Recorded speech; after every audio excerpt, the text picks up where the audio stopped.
In a grand hall, the demon king Arachne recognized the otherworld hero and moved to make him her puppet.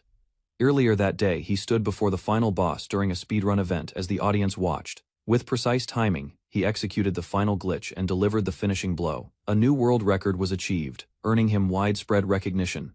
His mastery came from exploiting glitches to clear games as quickly as possible. Isekai'd reflected on conquering a game that normally required over 100 hours. Meanwhile, fellow runners praised his skill, while he credited viewers, commentators. During the closing session, attention shifted to life after the event, and he calmly considered returning to work.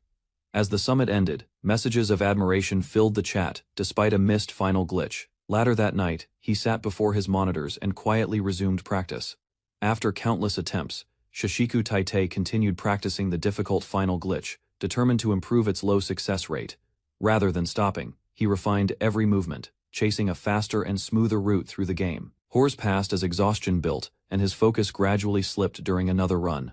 Suddenly, darkness surrounded him, leaving him confused as reality seemed to vanish. Mysterious voice called to a lost soul while strange celestial paths opened before him. A pillar of light descended inside a vast cathedral, and an unfamiliar young man awoke beneath it. Relief spread through the gathered crowd as they realized the summoning ritual had succeeded after a century. Officials reported the success across the capital, despite concerns about the hero's ordinary appearance. The kingdom's princess introduced herself and formally welcomed the confused newcomer. She explained that he had been summoned to aid their desperate war against the Demon King. The princess explained that endless demons poured from evil roots. Kneeling before him, she pleaded for his help, declaring him their final hope in the war. Instead of feeling heroic, confusion spread through his mind as the situation seemed strangely familiar. Soon, recognition struck when he realized the scene matched the opening sequence of another verse.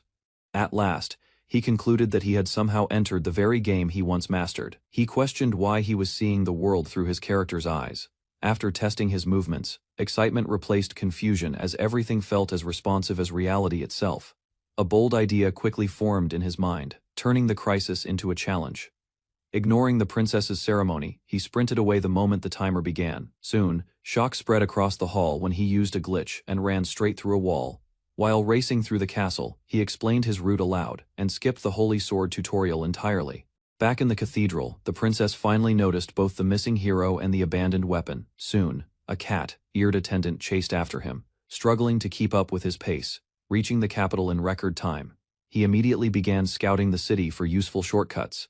A local adventurer approached and offered to show the newcomer around. Without hesitation, he rejected the adventurer's offer and rushed onward. Meanwhile, the stunned adventurer could only watch as the strange newcomer disappeared into the distance. While running, he explained that a precise movement could bypass an early tutorial. Experience had taught him that missing this shortcut would cost minutes and ruin an efficient speedrun. Elsewhere, worried attendants searched the city after learning the summoned hero had left without the holy sword. Ignoring the awkward reactions behind him, he continued forward while the cat-eared attendant hurried after him. Before long, she finally caught up as he reached the forest of the dead. He immediately followed a strange strategy known only to experienced runners. To the attendant's disbelief, he discarded his equipment and picked up a simple wooden stick.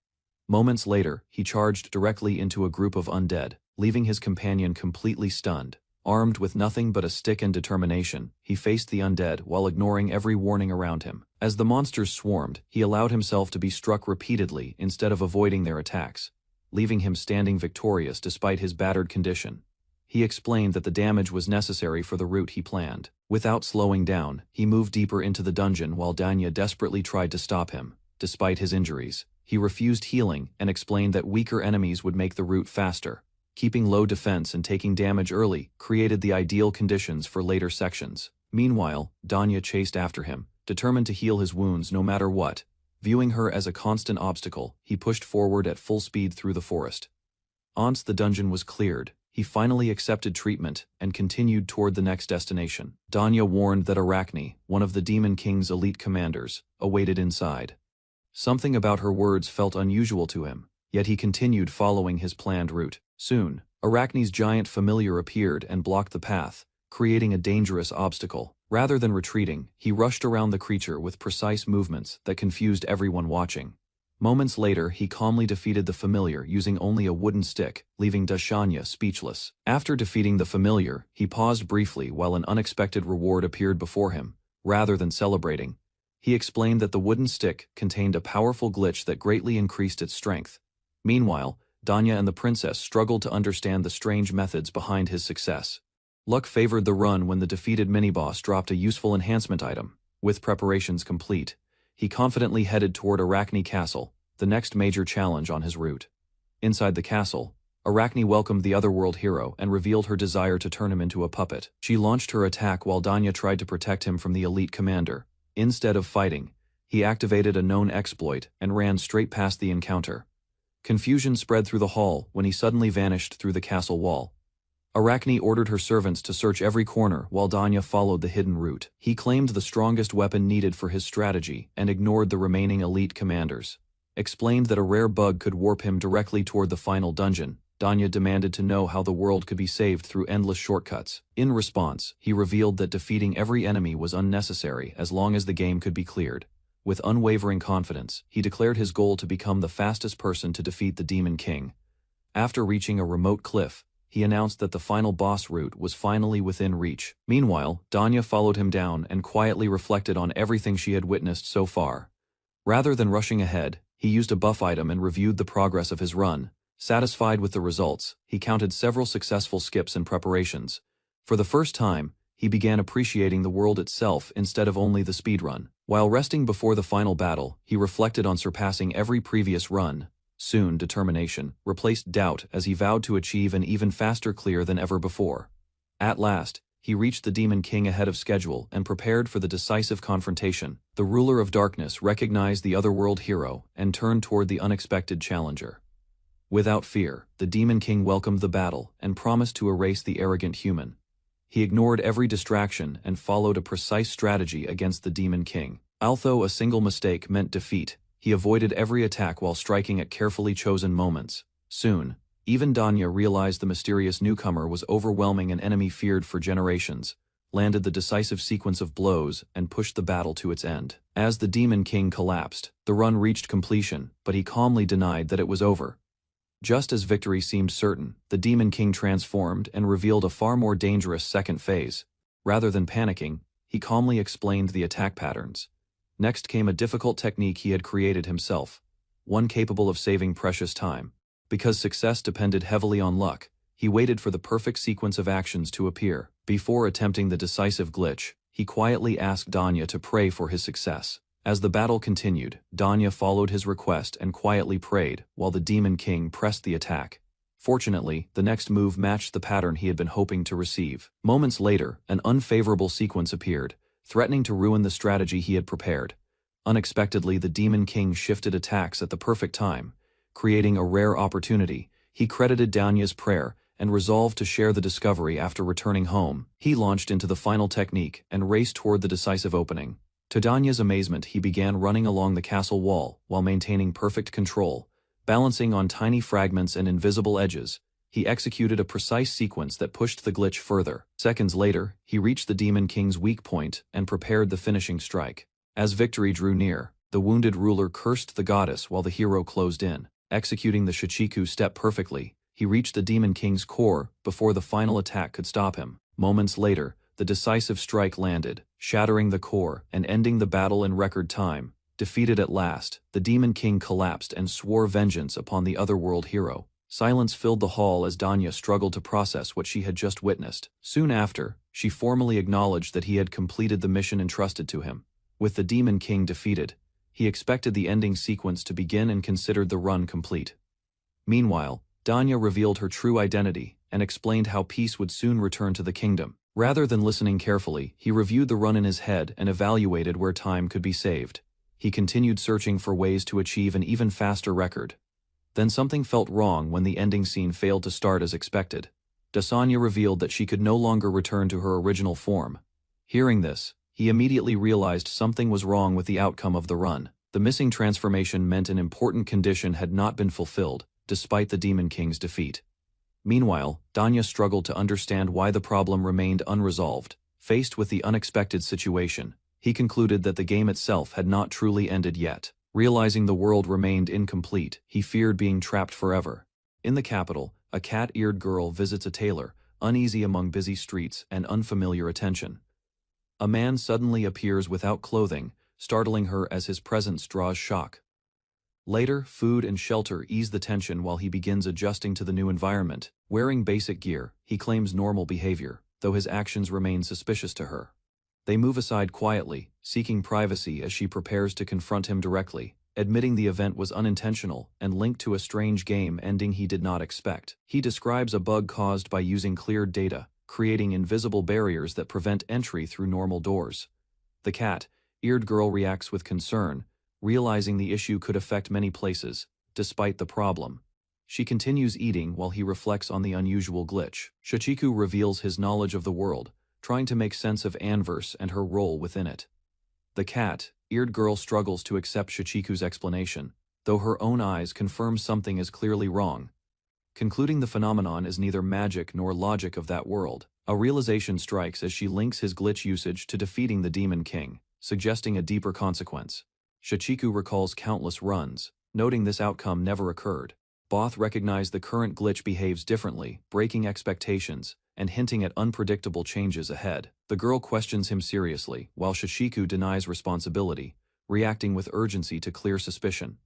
After thinking, he proposes a possibility, linking her inability to return with something beyond normal expectations.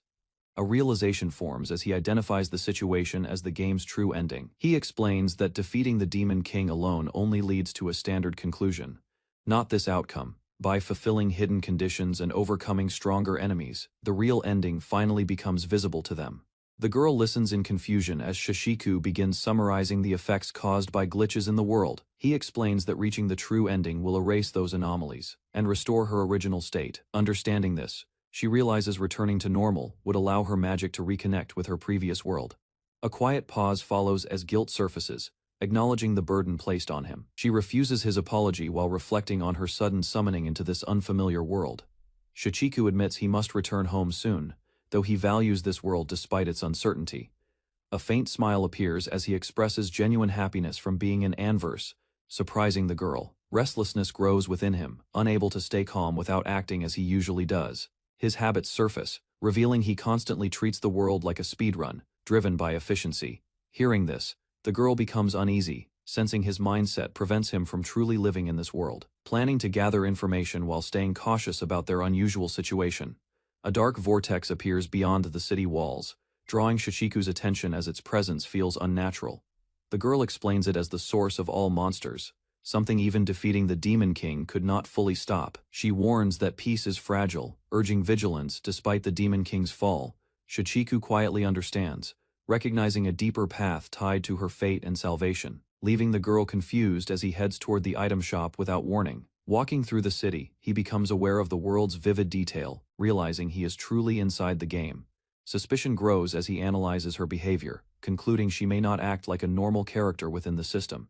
A loud disturbance interrupts them, drawing attention to the sky as something approaches rapidly. Chaos erupts when a wyvern breaks through the barrier, forcing civilians to panic. The girl freezes, staring upward as danger suddenly fills the sky above the capital. A massive wyvern descends, spreading its wings as its presence overwhelms the city below. Anger rises within her as she prepares to confront the intruder that dared enter. An explosion erupts midair, halting the creature and leaving her momentarily confused. From behind, Shichiku steps forward, raising a slingshot as he calmly takes control of the situation. Shichiku prepares a simple slingshot, loading it with firecrackers while focusing on the incoming threat. The attack ends quickly, leaving the girl stunned as he casually explains his quick purchase in action. He reveals the event is predetermined, triggered upon entering the capital as part of the game's system, drawing from experience. He recalls mastering similar events during previous playthroughs. With confidence, Shichiku explains the precise timing needed to defeat the wyvern before it can attack. Shichiku demonstrates a rapid technique, canceling motions to fire the slingshot at extreme speed. The girl reacts sharply, scolding him for using such glitches openly, despite his attempt to justify it. Onlookers gather, confused and disturbed by his unnatural movements and strange behavior. Attention shifts as townspeople question his identity, noticing his unfamiliar presence in the city, recalling his earlier actions and adding to the growing confusion surrounding Shichiku. Suspicion spreads as townspeople surround Shichiku, accusing him of being a threat after witnessing his strange actions. The girl tries to calm the situation, blaming his use of glitches for causing misunderstanding among the crowd. Rumors quickly rise, identifying him as a summoned hero from another world. Doubt remains as others question his true nature, unsure whether to trust his power. Tension escalates when some accuse him of deception, forcing Shishiku to respond carefully. An old woman steps forward, firmly denying the accusations, and declaring Shishiku is not a demon. Painful memories surface as she recalls losing her family to monsters and the suffering she endured. Through that trauma, she gained the ability to distinguish demons from humans, recognizing Shishiku's true nature. With trembling hands, she reaches out, expressing trust she has long held for a hero. Tears fall as she pleads for a peaceful world, placing her hope entirely in him. Noticing parts that differ from what he remembers of the game, the girl explains the village tragedy, linking it to a powerful demon under the elite force's control. He feels the weight of reality, realizing these events are far more painful than when seen as a game. Looking toward the distant vortex, both understand the threat continues to spread across the land. She admits her duty remains unfinished, despite the Demon King's defeat. The girl lowers her gaze, admitting her weakness while feeling overshadowed by the Saints of Salvation. Explains her role, revealing she always follows behind the hero, relying on his presence.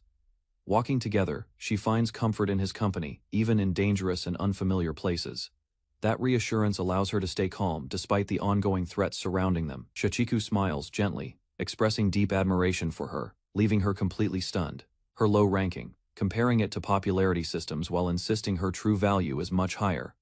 He concludes the world follows the same programming as the game, confirming glitches behave identically here. Confidence rises as he promises she can return to normal, aiming together for the true ending.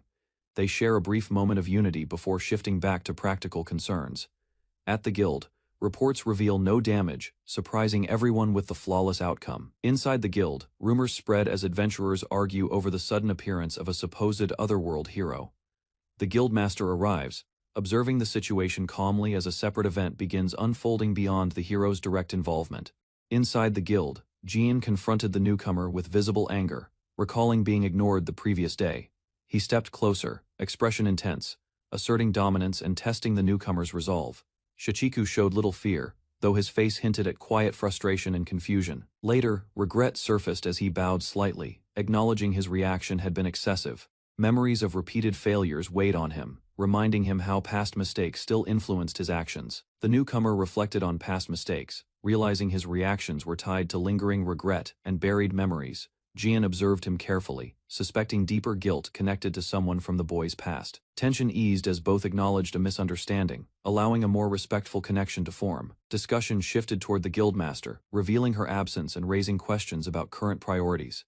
With matters settled, Jean accepted him into the guild, seeing potential and deciding the timing was right. At the guild, Marone introduced Ida's shield, explaining its role across the kingdom and its structure. She detailed the ranking system, showing how completing quests would raise status and unlock greater challenges.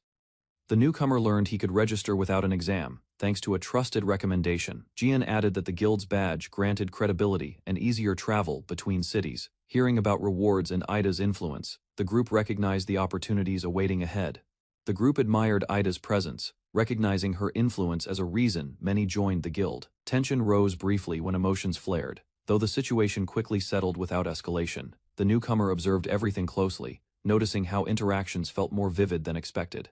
He reflected on the world's depth, realizing its details and systems resembled a fully immersive game. Excitement grew within him, as the experience matched his desire to engage and progress through this world. At the counter, the newcomer followed instructions, placing his hand on a crystal device to begin registration. The receptionist confirmed his name, carefully verifying the identity shown through the system. His status appeared as level 1, surprising others while he realized his familiar name carried over concern, spread among the group as they noticed he had not progressed at all. The process continued, leaving questions unresolved while others stepped aside to give space. She questioned how he could defeat a demon king at level 1, suspecting something unusual. Shishiku calmly confirmed it, revealing his approach was based on speedrunning methods. Began explaining the concept, linking it to knowledge from another world and past experience. Idea expanded as he described cooperation, strategies, and shared techniques behind efficient runs. Concluded by showing its scale, explaining that many players worldwide compete and refine these methods. He explained that defeating the Demon King depended on minimizing time, though the final boss possessed overwhelming strength. Early strategies relied on leveling and switching to stronger weapons for faster completion. Progress stalled as obstacles and time limits prevented further shortcuts, despite discovered glitches. Eventually, a broken weapon with extreme power appeared, changing the entire approach. He revealed how this glitch transformed speedrunning methods, spreading widely and reshaping how players cleared the game. Using a powerful glitch, he described how the Demon King could be defeated quickly, even at level 1, setting a remarkable record. Meanwhile, the registration process approached its conclusion as the group waited for confirmation. Suddenly, attention shifted when an imposing presence appeared behind them. The guildmaster stepped forward, her authority immediately recognized by everyone nearby. Surprise spread through the group as he realized the awaited figure had finally arrived. Standing before the guildmaster, he felt overwhelmed by her presence, struggling to reconcile her image with what he expected. Embarrassment followed as his thoughts showed on his face, prompting others to question his reaction. Attention shifted to her mood, with those nearby sensing tension and recalling her connection to Danya. Composing himself, he introduced his name and declared his intention to join the guild. Then, with calm resolve, he revealed his true identity as the Otherworld hero. Recognition spread, as the guildmaster identified him, linking his identity to his unusually low level. Her expression hardened, exposing her view of him as someone who abandoned his duty in another world. Memories of his failure surfaced, describing how he fled without completing his mission. Anger erupted as she moved to attack, refusing to accept any defense for his actions. With fury, she condemned him, questioning how he could disregard the people who depended on him. The guildmaster rejected him, throwing a sword forward and demanding he prove himself through a duel. Concern spread among the others, but she silenced them and set strict conditions for the fight. Instead of taking the sword, he calmly chose a simple wooden stick. Confidence showed as he gripped it, ignoring attempts to stop him. Shock followed when its true power was revealed, making everyone question the outcome. She followed him with concern, reminding herself of her bond with Kira, while sensing the tension ahead. Confidence appeared on his face as he prepared, holding the wooden stick without hesitation. The duel began as he stepped forward, while fear and urgency spread among those watching. At the guild training ground, the speedrunner accepted a challenge from a Valkyrie knight. Around the arena, several spectators grew uneasy as both fighters faced each other. Instead of retreating, he remained calm and prepared for the coming battle. Seeing his resolve, the knight recognized his courage and chose to stop holding back moments later.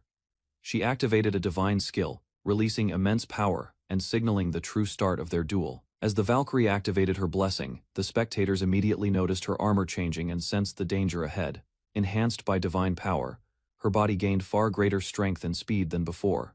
Meanwhile, the speedrunner's past feats were recalled, leaving the audience convinced he had already surpassed normal humans. Despite growing concern from the sidelines, neither fighter showed any intention of stopping. Soon, both opponents took their stances, and the long-awaited duel finally began. The speedrunner rushed forward at astonishing speed, reaching the Valkyrie before she could fully react. Recognizing the threat, she tightened her grip and pushed her enhanced abilities even further.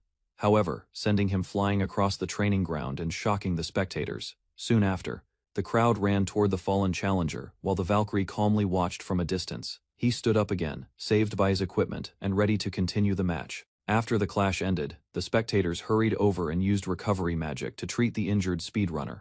One of them questioned why he had charged into such a dangerous fight. In response, he calmly explained that the battle was a scripted defeat event. According to his knowledge, no matter what happened, the outcome was fixed by the game's story, therefore, triggering the event immediately, instead of wasting time in a hopeless battle. While recovering, the speedrunner noticed small differences from the original game and began reconsidering his assumptions. Soon after, he thanked the healer and confirmed that his injuries had completely disappeared. A misunderstanding followed when she mentioned a close friendship that he never expected to hear about. The healer immediately rejected his reaction and struck him in frustration. Before the situation could settle, another adventurer arrived carrying recovery potions that were no longer needed.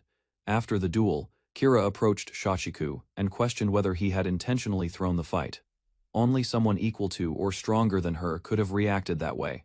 Shachiku realized events were no longer following the original game. Rather than giving a complicated explanation, he stated that he had no reason to defeat Kira. Hearing that, she accepted his answer and regarded Shachiku as an ally who would face the Demon King alongside her. Kira apologized for her earlier behavior and admitted that her first impression of Shachiku had been unfair. Shachiku expressed his desire to build a friendship and work together from that point onward. After dismissing the others, Kira asked to speak with Shichiku privately about an important matter. She revealed her determination to prove herself through her own strength. Having devoted her entire life to defeating the Demon King, she declared that the final victory should belong to her. Shock spread across Kira's face when Shichiku revealed that the Demon King had already been defeated. She demanded an explanation, while the others listened in silence. Confusion only deepened as the unbelievable claim contradicted everything she knew. Calmly, Shichiku explained that he had defeated the Demon King shortly after arriving in this world. Hearing that it was done as part of a speedrunning challenge, Kira struggled to comprehend the absurd achievement. Although Kira found Shichiku's story impossible to believe, Ida insisted that he was telling the truth. Meanwhile, the healer admitted that arguing with Shichiku had become pointless long ago. Accepting the situation, Kira decided to explain a strange incident that had occurred the previous day. Shortly after the hero summoning, a massive roar echoed from a northern castle near the capital. Shichiku immediately suspected that the disturbance was somehow connected to his earlier actions. He learned that Arachne's spider familiars had been appearing across the region in large numbers. The discussion revealed that Arachne was notorious for cruelty, controlling victims through poison and web-like abilities. Furthermore, those under her influence could be forced to awaken special powers against their will. Kira explained that her own blessing had awakened naturally through intense training. Shichiku realized their distribution seemed completely random, much like a game of chance. The group learned that Arachne tortured talented victims and turned them into puppets after forcing their powers to awaken. Fortunately, one survivor escaped that fate decades ago, leaving behind a warning about Arachne's cruelty. As the story unfolded, Shichiku grew increasingly disturbed by the suffering inflicted across the world. Meanwhile, uncertainty remained because the Demon King was gone. Everyone agreed that swift action was necessary before Arachne launched her next move. After hearing the report, Kira worried that waiting any longer would give Arachne time to act. Before military forces could be organized, Shichiku suddenly proposed attacking the enemy immediately, especially when he appeared nervous, despite speaking so confidently. The truth soon became clear as his excitement came from wanting to complete the mission as quickly as possible. Ida struggled to understand the speedrunner logic that was driving Shichiku's enthusiasm. Confident in his speedrunning experience, Shichiku claimed that defeating Arachne would take less than 15 minutes. Although the estimate sounded absurd, he insisted that careful preparation would make the operation possible. To put the plan into action, Shichiku requested Kira's assistance for the mission. Without hesitation, Ida encouraged her to trust his judgment, despite the unusual proposal. After some reluctance, Kira accepted and reaffirmed the promise of friendship she had made earlier. The moment a plan was agreed upon, Shichiku rushed off to gather equipment. Far away at Arachne Castle, the demon noticed intruders and grew suspicious of recent activity around her domain. After dealing with a captured scout, she became increasingly interested in the mysterious otherworld hero. Arachne decided she wanted to turn him into one of her puppets. Meanwhile, Shichiku hurried through the city while his companions struggled to keep up. An old warrior's teachings explained that defeating overwhelming strength was rare but possible.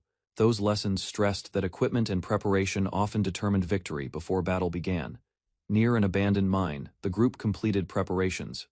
While signs of relentless training covered the area, unexpected changes ruined familiar methods of obtaining rare ore, leaving everyone uncertain. Further inspection showed the crystals were valuable decorations, yet unsuitable for combat, forcing a reassessment of their usefulness. Aya 2, headed Orthrus suddenly emerged from the darkness, blocking the group's path during their nighttime journey. Without hesitation, the racer stepped forward and struck the monster with a simple wooden stick.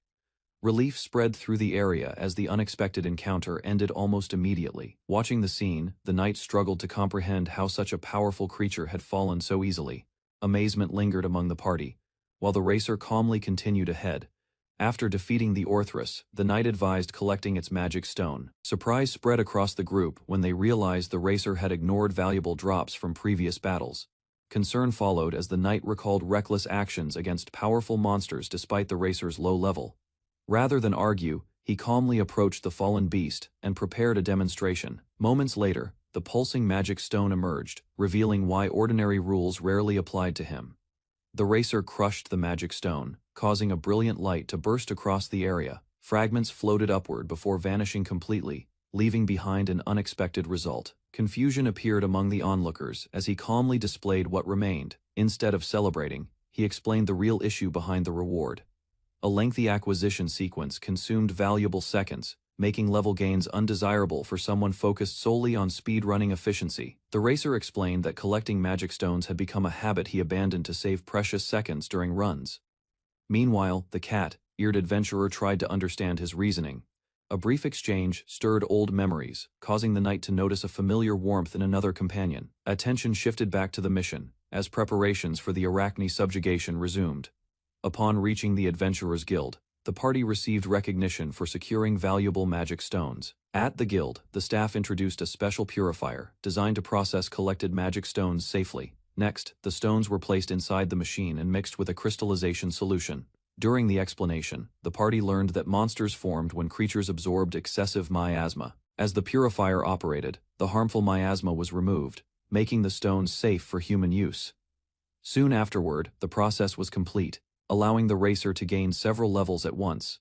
After gaining levels, the racer complained that the lengthy leveling sequence wasted far too much time. Soon afterward, the knight decided to evaluate his abilities and determine what strengths he possessed. Ancient legends described heroes receiving special blessings meant to aid them against the Demon King. She prepared to reveal information that had been overlooked earlier.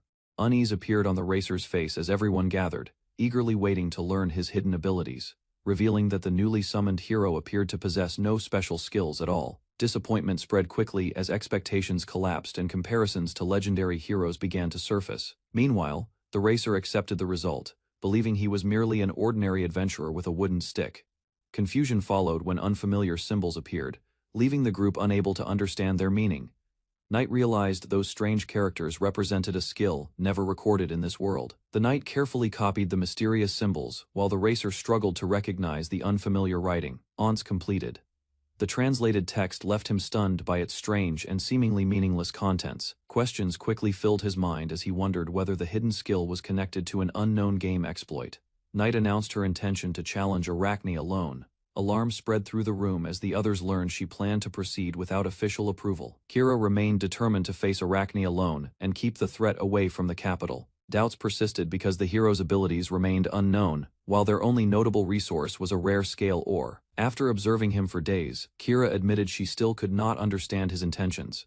Nevertheless, the racer revealed he already had a plan and believed teamwork would secure victory. Attention shifted as he began outlining a special strategy for confronting Arachne. Rather than worrying about levels, the racer proposed solving the problem with money.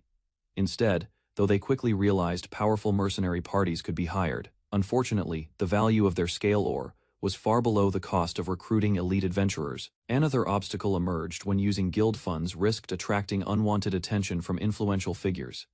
A confident smile appeared as the racer revealed a secret plan and asked everyone to remain silent. Curiosity mixed with unease as the group waited to see the mysterious otherworldly method the racer mentioned. He requested only a shining scale ore and an ordinary slingshot.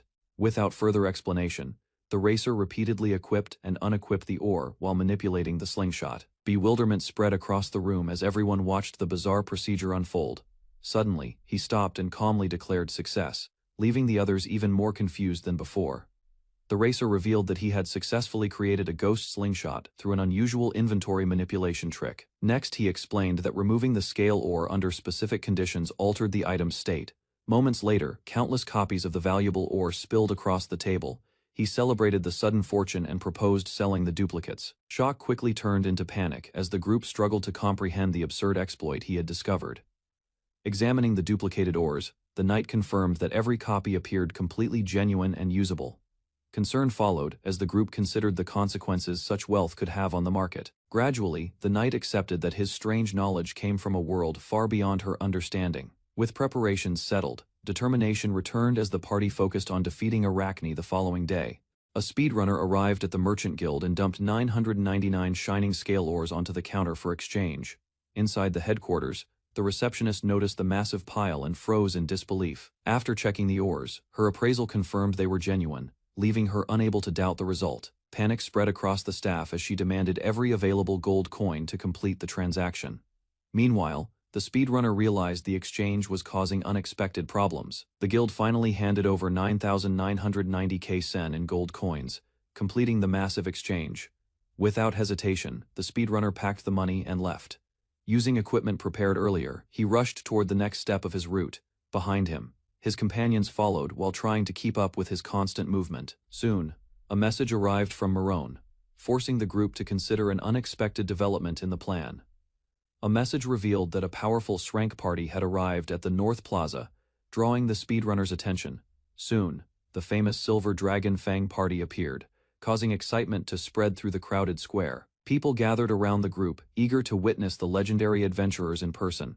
Meanwhile, the party's arch sorcerer introduced herself, and quickly turned the attention into business. Rather than enjoying the admiration, the members charged fees for autographs, handshakes. Speedrunner concluded that the famous adventurers resembled performers more than heroes. Soon, the leader of Silver Dragon Fang asked whether anyone knew the whereabouts of the otherworld hero. News spread that the hero had recently been summoned, and the party intended to recruit him. Oz people praised the hero's future achievements, excitement filled the plaza, and expectations continued to grow. Unexpectedly, the speedrunner found the S-rank adventurers standing directly behind him. The crowd panicked when a suspicious figure suddenly appeared, causing people to believe a monster had attacked the plaza. Realizing the danger, but their disguises had already been exposed. Wolf Warrior struck them down while the sorcerer sealed the situation with overwhelming force. Once the imposters were defeated, the real Silver Dragon Fang revealed themselves and assessed the disturbance. After restoring order, the sorcerer approached the shaken young man. The elderly woman thanked the S-rank party and the speedrunner for exposing the imposters before more harm could be done. Party leader questioned how she had seen through the monsters' disguises. He explained that revealing monsters in a crowded plaza could have caused even greater panic. She admitted that fear always overwhelmed her whenever monsters appeared before her. Leader realized that someone without combat experience had been forced to survive through fear alone, promising that the Demon King would be defeated alongside the summoned hero. Afterward, the adventurers admitted that the newly summoned hero was still far from meeting their expectations. Their leader confidently remarked that the hero would not have a chance to stand beside them yet. Meanwhile, the speedrunner continued racing toward Arachne's castle, while his companions struggled to keep pace. Rather than slowing down, turning the journey into an even more absurd sprint. While running, the speedrunner explained that continuous cartwheels could greatly increase movement speed when performed correctly. Drawing from experience, he noted that many runners injured themselves by repeatedly using the technique. He revealed that non-stop cartwheels were considered too dangerous and banned in speedruns. Meanwhile, one of his companions quietly observed his unusual behavior during the journey.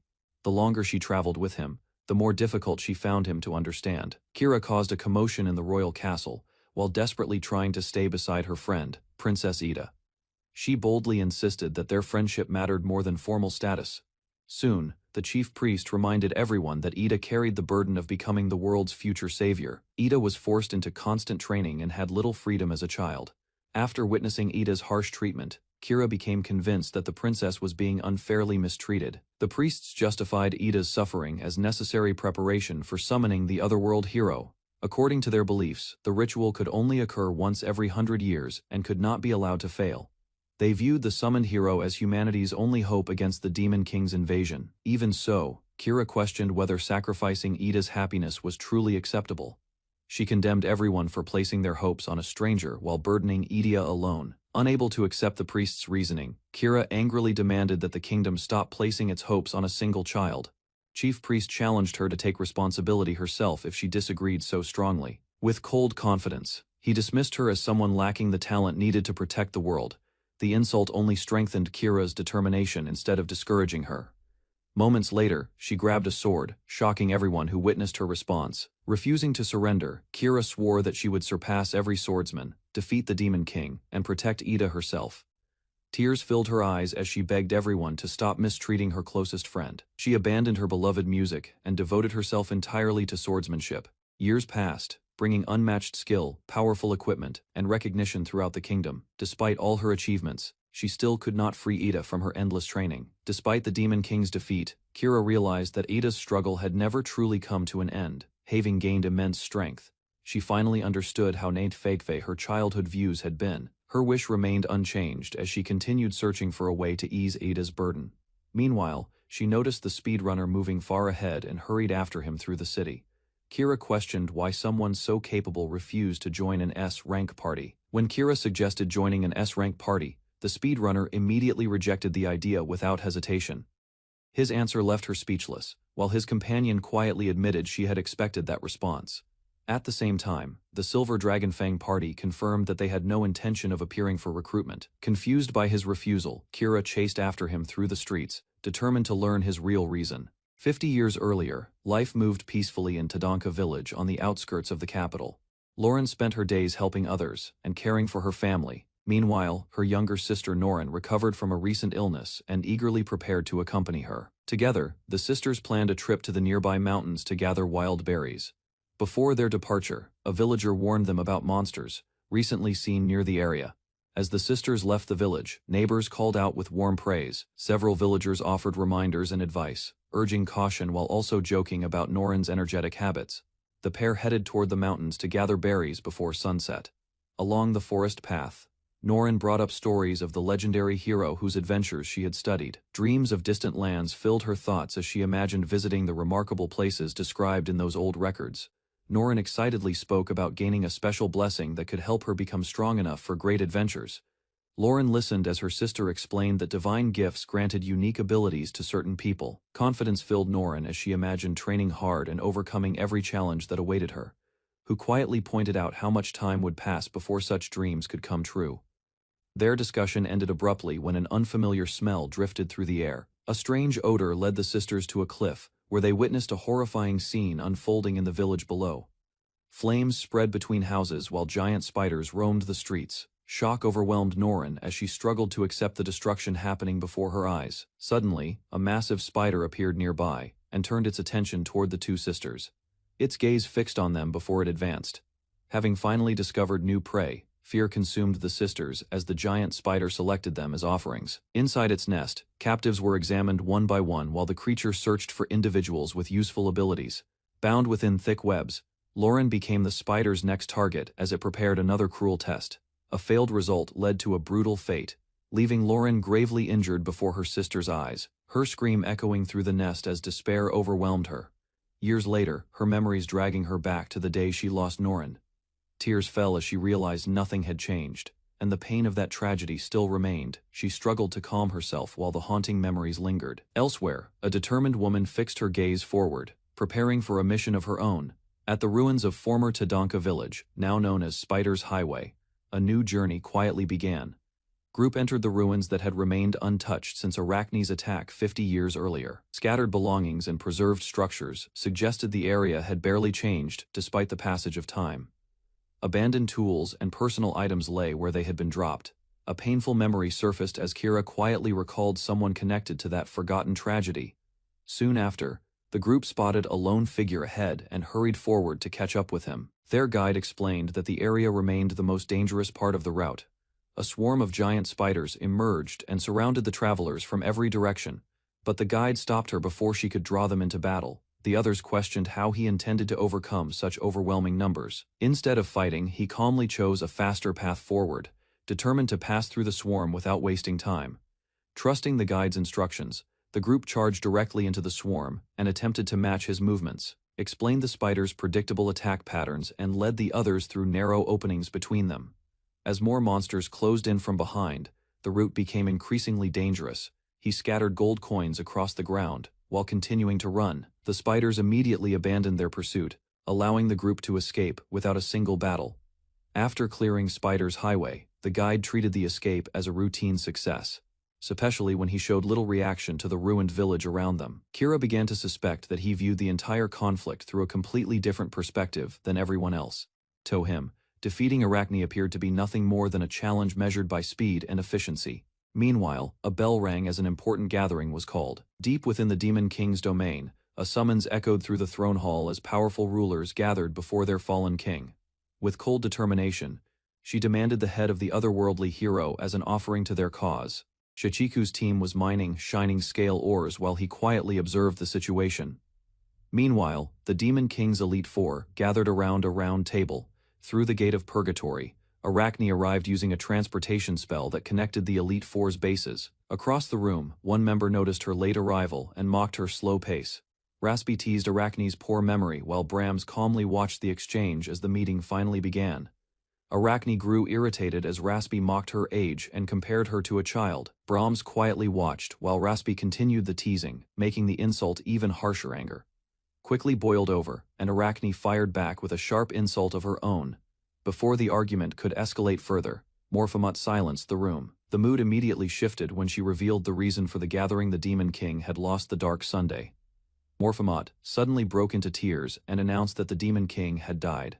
She mourned losing her father while Brahms reflected on the shocking news. Confused by the others' calm reactions, she demanded to know why nobody was crying. After Raspi awkwardly joined the crying, Morphamut revealed that humans had acted the previous day.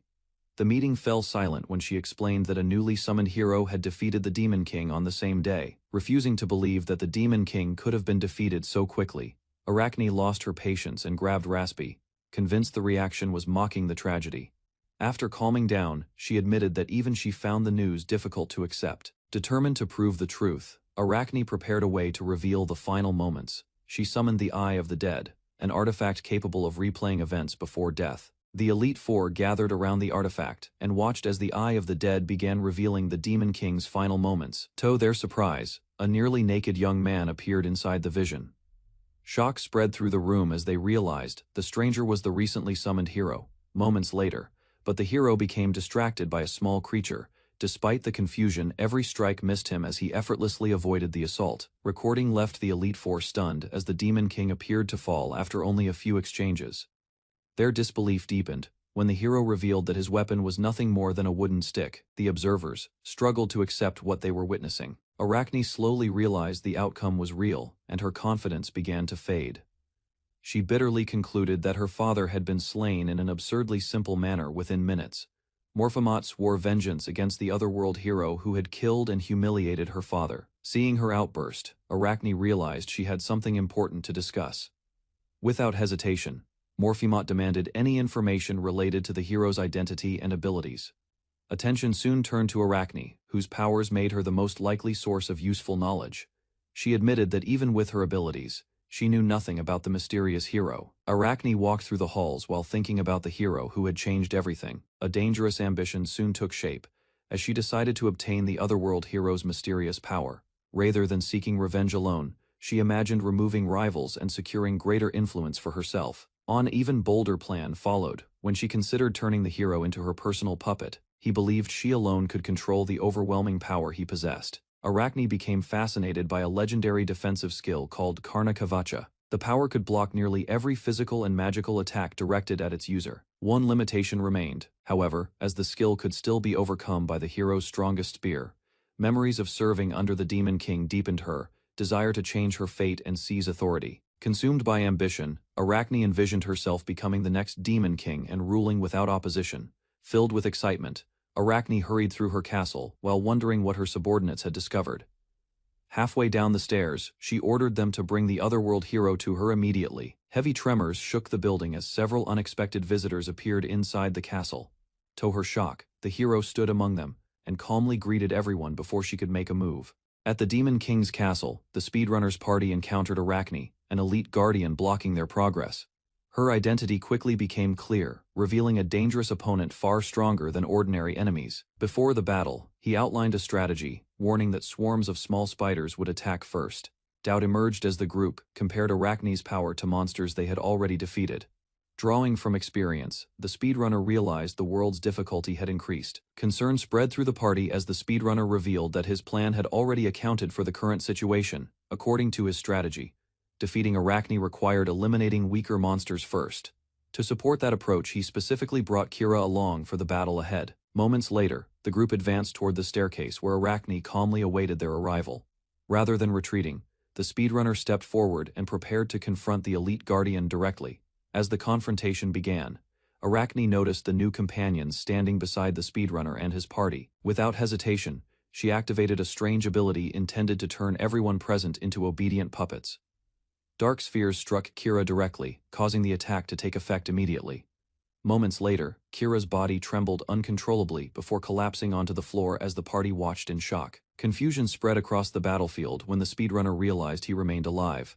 Kira stood frozen in place, unable to move her body after being struck by Arachne's strange attack, concluded that an unlikely status effect had triggered at the very start of the battle. Arachne mocked the party and released swarms of spiders to increase the pressure. He switched to a backup plan and ordered Danya to eliminate the smaller enemies. Speedrunner believed a special potion would provide Danya with just enough strength to continue the fight. While Danya fought through the spider swarm, Arachne remained confident that the resistance would ultimately fail. Danya destroyed groups of enemies and steadily cleared the battlefield. Ida watched the struggle unfold and realized her companion was still fighting, despite the danger. Fear continued to grip her as Arachne stood nearby. Yet the battle's outcome remained uncertain. Gradually, Ida gathered her resolve and questioned whether staying down was truly the right choice. Tears filled Kira's eyes as she reflected on her efforts and entrusted the battle's outcome to Shishiku. Meanwhile, Shishiku stepped forward and asked everyone to watch carefully. Despite the lingering effects of the stun, he revealed that this confrontation marked the final stage of his plan to defeat Arachne. Arachne activated an absolute defensive skill that rendered her immune to all attacks. Rather than panicking, Shishiku listened as Arachne boasted about her invincibility. Without warning, Arachne was struck in the face by a flying object, disrupting her confidence. Nearby, Danya watched in confusion as the unexpected hit landed, despite Arachne's perfect defense. Shishiku then revealed a large collection of coins and prepared the next step of his strategy, explained that Arachne's skill only blocked actions recognized as attacks. Unlike swords or magic, coin throwing was treated differently by the game's system. Shishiku explained that coin throwing could be exploited as a special action. While continuously throwing coins, he revealed that defeating her normally would require a lengthy preparation process. Unable to retaliate effectively, Arachne grew increasingly frustrated as the unusual tactic kept wearing her down. Meanwhile, Danya blocked the approaching spiders and protected Shishiku from interference. At last, Arachne's anger erupted as she abandoned her composure and vowed to eliminate everyone before her. Coins continued striking Arachne, steadily pushing her closer to defeat despite her powerful defensive ability. While maintaining the barrage, Shishiku explained that preventing her second transformation was the key to victory. Arachne desperately searched for a chance to transform. Confusion spread among the stunned spectators as a supposedly terrifying boss was reduced to struggling against thrown coins. Kira watched in disbelief and began to understand the unusual method Shishiku used to overcome Arachne. As the battle continued, Kira realized that Shishiku showed no fear toward Arachne, despite her overwhelming reputation. He remained focused on a single objective: defeating the enemy as quickly as possible. To everyone watching, his relentless determination revealed the true mindset of a speedrunner. Standing amid a shower of coins, Shishiku continued his strategy, without hesitation. Meanwhile, Kira could only smile helplessly as she accepted how absurd yet effective his approach truly was. Danya's fire magic suddenly weakened, and she realized her mana reserves were nearly exhausted after prolonged fighting.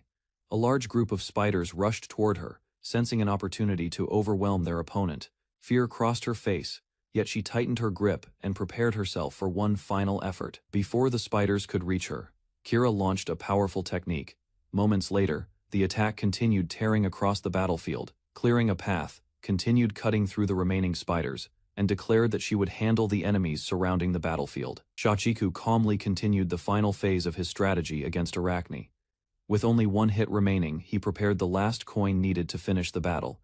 Arachne abandoned her pride and desperately begged for her life while enduring the relentless barrage. Shishiku recalled the tragedy behind Arachne's past and listened to the reason for her desperate plea.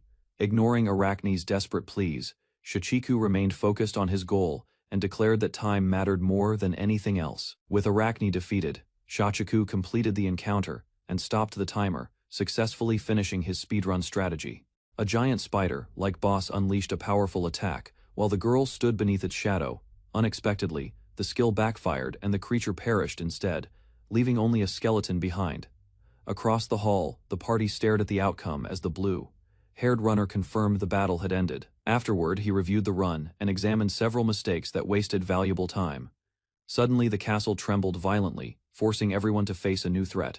Remembering a forgotten item, the group prepared an emergency escape as the castle continued to shake. Danya activated the travel tool and instantly transported everyone away from the collapsing structure. Far from the castle, monsters emerged and spread chaos across the surrounding area. Soon, the party arrived in the capital and appeared near the Adventurers Guild. A guild member noticed them at once and rushed over, shocked to see Danya safely return. Adventurer revealed a rare escape item and explained how he managed to survive the crisis. Confusion spread when the blue-haired runner showed no urgency about the dangerous boss everyone feared. Meanwhile, his companions realized the entire battle had taken only a short time, far earlier than expected. Faced with growing concern, he finally revealed the outcome of the mission. Across the capital, news quickly spread that Arachne had already been defeated. Several demons reviewed news of Arachne's unexpected defeat and mocked the fallen commander. They dismissed the result as a fitting end for someone who relied on borrowed power. Meanwhile, one observer remained thoughtful and paid close attention to the details behind the battle. Questions soon arose about how the hero discovered Arachne's weakness so quickly after arriving. Considering every possibility, he suspected the hero fought with experience gained through countless repetitions. While reviewing the battle, the demon questioned whether the hero truly defeated Arachne through a simple weakness. He found the explanation difficult to accept and continued searching for another answer. Soon, he stopped making assumptions and chose to wait for more reliable information. Nevertheless, the hero was recognized as a dangerous threat capable of disrupting demon plans. Meanwhile, another demon became increasingly interested, believing the mystery extended far beyond a wooden weapon. After the exhausting battle, the hero finally woke up and realized he had slept much longer than expected. A strange noise outside his room drew his attention just as visitors arrived to check on him. He accidentally appeared half-dressed and shocked everyone present. Confusion spread as he searched desperately for a missing item from his original world. Eventually, the situation calmed down and he apologized before joining the others at the table. After waking up, the hero confirmed he had truly arrived in the world of another verse. While reviewing the timeline, he explained how quickly he defeated major enemies within only a few days. Soon, his attention shifted to the knight's unusual outfit, which reminded him of content from a game expansion. Noticing his exhaustion, she encouraged him to stop worrying. Finally, she revealed the real reason for her visit and waited for his reaction. The knight nervously asked whether her new appearance seemed strange compared to how she usually dressed. Without hesitation, the hero assured her that the outfit looked completely natural and suited her well. Hearing the compliment, she became flustered and struggled to hide her reaction. Soon, the conversation shifted as the group decided to spend the pleasant day exploring the city. Meanwhile, the knight quietly watched the hero while walking beside him. While exploring the city, the knight found herself paying unusual attention to the hero's appearance. She tried to focus on more important matters and regain her composure. Meanwhile, recent events reminded the group how differently the hero reacted to situations. Others found shocking. Gradually, her concern turned into suspicion as she began imagining a deeper connection between certain companions. The hero remained unaware while the knight struggled with her growing confusion. While walking through the capital, the hero attracted attention after a child recognized him from recent rumors. Unfortunately, the misunderstanding spread quickly, causing nearby residents to repeat an embarrassing nickname. Soon, a crowd gathered around him and treated him like a local celebrity.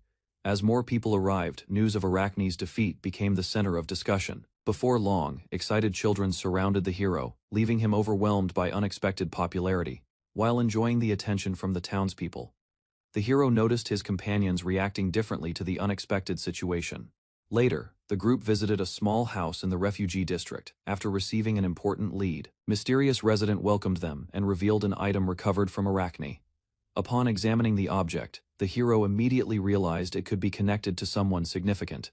Soon, the clue pointed toward a missing relative whose fate remained unknown. The hooded woman revealed that Arachne had killed her sister. Holding the recovered item, she finally accepted that the tragedy had truly come to an end. Relief replaced grief as she expressed heartfelt gratitude toward the hero for resolving the matter. She watched the group depart while carrying a renewed sense of peace. Meanwhile, the knight gained a new perspective and recognized a more compassionate side of the hero. After discussing the completed subquest, the hero explained that its reward was minor. Even so, he decided to keep pursuing the matter because the item belonged to a grieving woman. His reasoning caught the others off guard, leaving them briefly unsure how to respond. Later, the group arrived at the Adventurers Guild, where an upset receptionist confronted the hero. Frustration quickly surfaced as she complained about handling the dangerous mission without proper support, explained how difficult the situation had become after the group left without notice. Relief soon replaced frustration as she learned that everyone had returned safely from the mission. However, an urgent message from the capital arrived, demanding a response regarding Arachne's defeat. Taking responsibility, the knight prepared an official report while deciding to conceal the hero's unusual abilities. With the matter settled, she encouraged the pair to enjoy the remainder of their day. He and Danya continued walking through the quiet streets alone for the first time. After a long silence, Danya gathered her thoughts and decided to address something she had been holding back. Lowering his head, the hero apologized for placing her in danger during the battle against Arachne. Despite understanding the risks, he admitted that the situation had nearly gone wrong. Danya reassured him that everything unfolded as planned and nobody was harmed, questioned why the hero treated the world so seriously, despite calling it a game. She softened the conversation and admitted she was only teasing him. Rather than doubting him, Danya revealed that she had trusted his judgment during the dangerous mission. With a smile, she asked him to keep meeting those expectations in the future.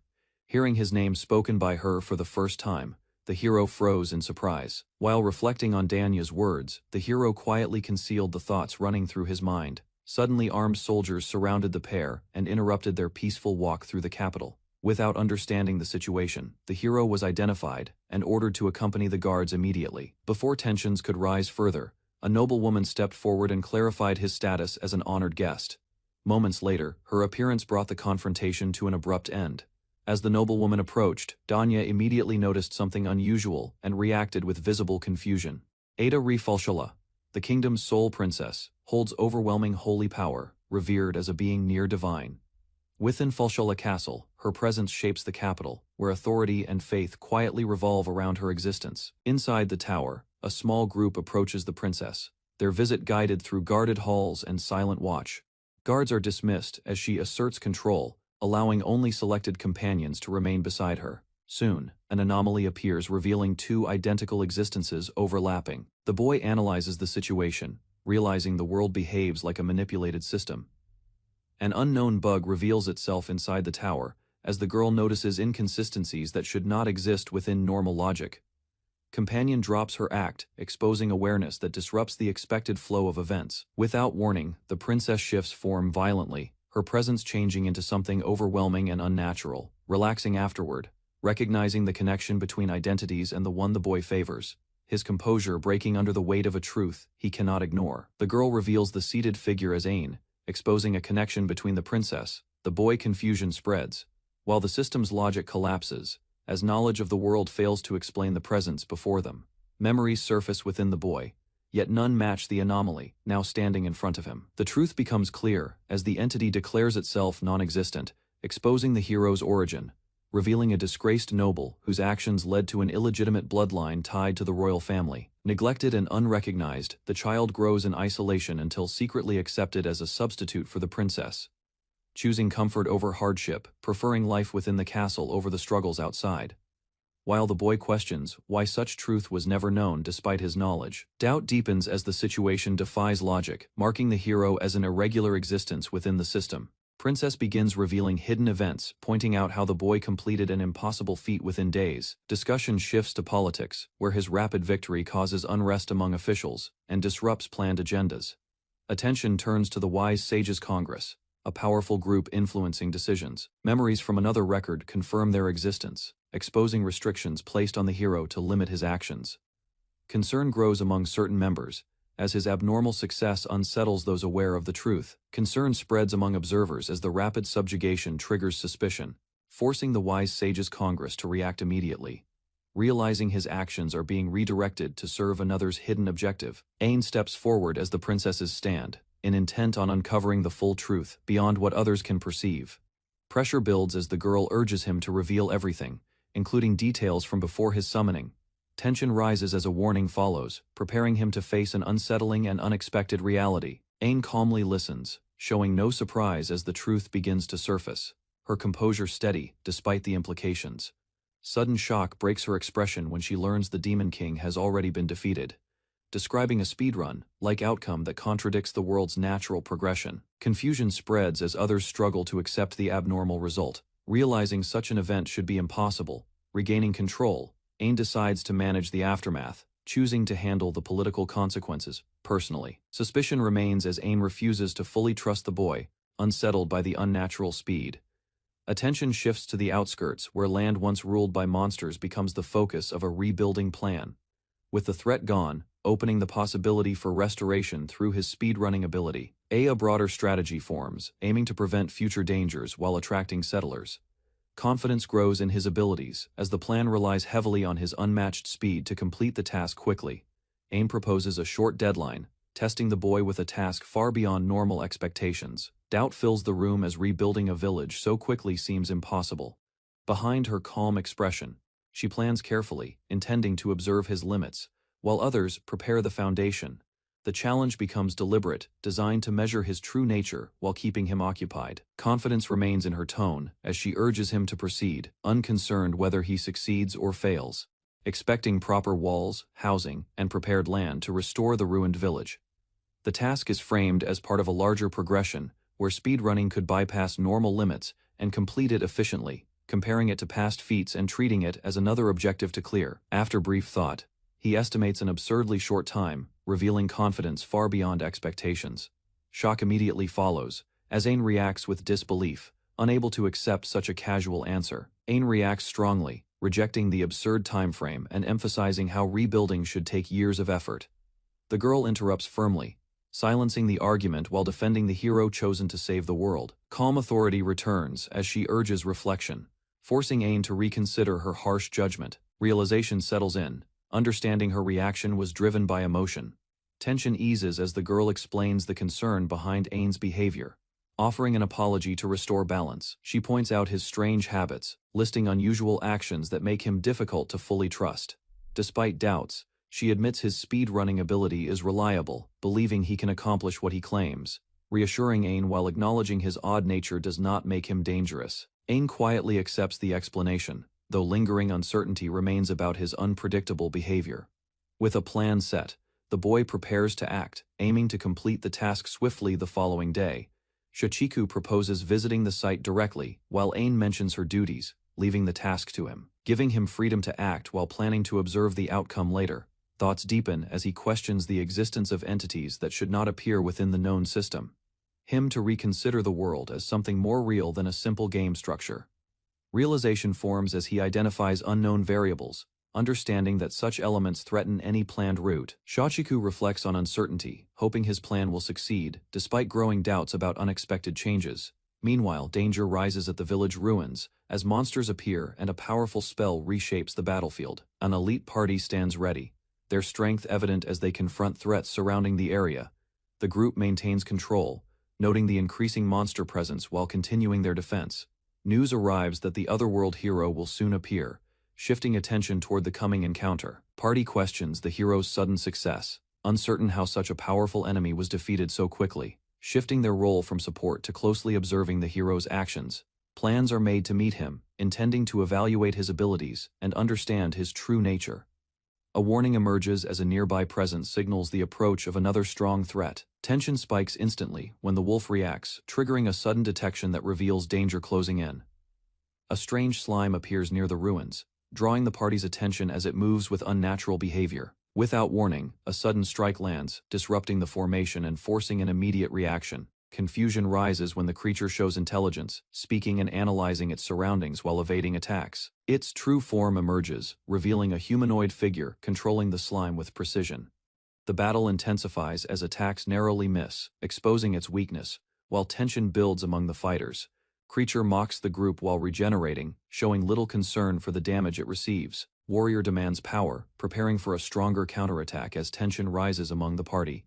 Meanwhile, the mage recalls her immense strength. Confident in her accumulated magic and experience, she unleashes overwhelming force, demonstrating power she has restrained for centuries. As the battle escalates, both fighters advance together, ready to confront the threat at full strength, framing the battle as something that demands everything from those involved. The creature consumes matter rapidly, recovering while asserting dominance through its unnatural ability. Analysis reveals its nature, identifying it as a dangerous entity fueled by accumulated energy and destructive intent. Unimpressed, it dismisses the world as predictable, showing boredom toward familiar patterns and known outcomes. Amid the aftermath, a marked object is discovered, hinting at a deeper connection to the royal authority. The slime entity reveals awareness of the hero, approaching while recognizing his presence as its true target. Meanwhile, the party senses danger as the creature shows intent to study and consume him. A mounted knight approaches a distant gate while observing the young man and his companions.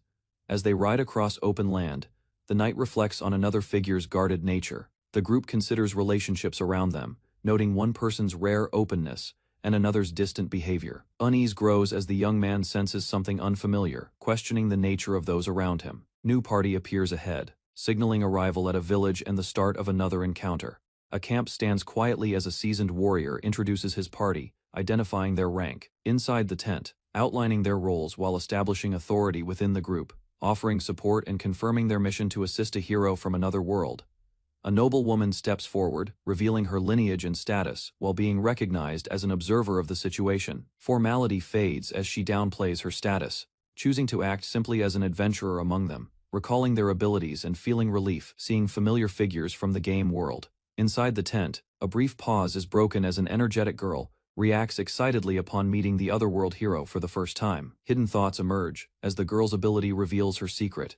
Greed stirs within the hero, driven by desire for power, despite already possessing a strange but effective skill.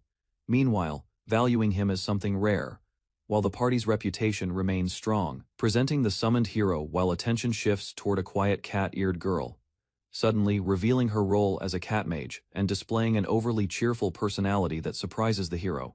Reactions inside the tent grow warm as others praise her charm, while the beast companion observes calmly, unaware of her hidden nature. The group admires her openly, deepening the contrast between truth and appearance. The hero relaxes, sensing an unusual familiarity within her playful behavior. Inside the tent, hearing rumors of his unusual accomplishments, while he reacts modestly, he explains his actions simply, leaving her intrigued as she tries to understand his unfamiliar method. Interest deepens as she realizes his ability differs from known magic, linking it to her personal goal. She reaches out, seeking closer contact while the hero hesitates at her sudden approach. Curiosity turns intense as she firmly grabs him, determined to learn everything about his strange power, expressing interest in learning his unusual methods while he hesitates under the attention. Their hands meet suddenly, overwhelmed, yet eager to share everything about his techniques. The knight reacts sharply, pulling him back and warning against trusting someone he barely knows. Tension rises as the hero defends his decision, explaining his mindset and treating the situation like guiding a newcomer. He then reveals that speedrunning knowledge comes from collective effort. The hero reflects on speedrunning's limits, realizing fewer discoveries remain as routes become rigid and harder to improve. Sorceress observes him closely, proposing a different perspective that highlights the need for fresh ideas. Examples emerge showing newcomers achieving breakthroughs, proving that unexpected paths still exist. Excitement builds as the hero concludes that beginners are essential to unlocking faster routes. With determination, believing shared knowledge will push progress further. Knight reflects quietly after hearing the hero's explanation, while another reacts with unsettling thoughts about his unusual ability. The cat mage interrupts, though her playful action reveals lingering tension. Shachiku clarifies the risks, explaining that certain methods do not affect the true outcome, easing some concerns. As plans to begin training form, the cat mage insists on addressing something important. First, preparing for the next step as attention shifts toward a marked location nearby. The group stands in silence as the cat mage lowers her gaze, signaling a shift to a more serious moment together, honoring those lost and acknowledging the weight of the place. Afterward, while others comment on his surprising adaptability to the world, without delay, he moves forward and outlines the next step, pushing the group toward immediate action. With resolve, he declares the start of rebuilding, treating the task like a timed challenge. The group stares in confusion as the hero raises an unusual tool, disrupting expectations. The guidebook described Falshilla Dungeon, where dense miasma revived defeated monsters after a day. Party rushed through the first underground floor and followed the planned route. Using game knowledge, the speedrunner prioritized gathering materials needed to rebuild the speedrun key while ignoring unnecessary drops.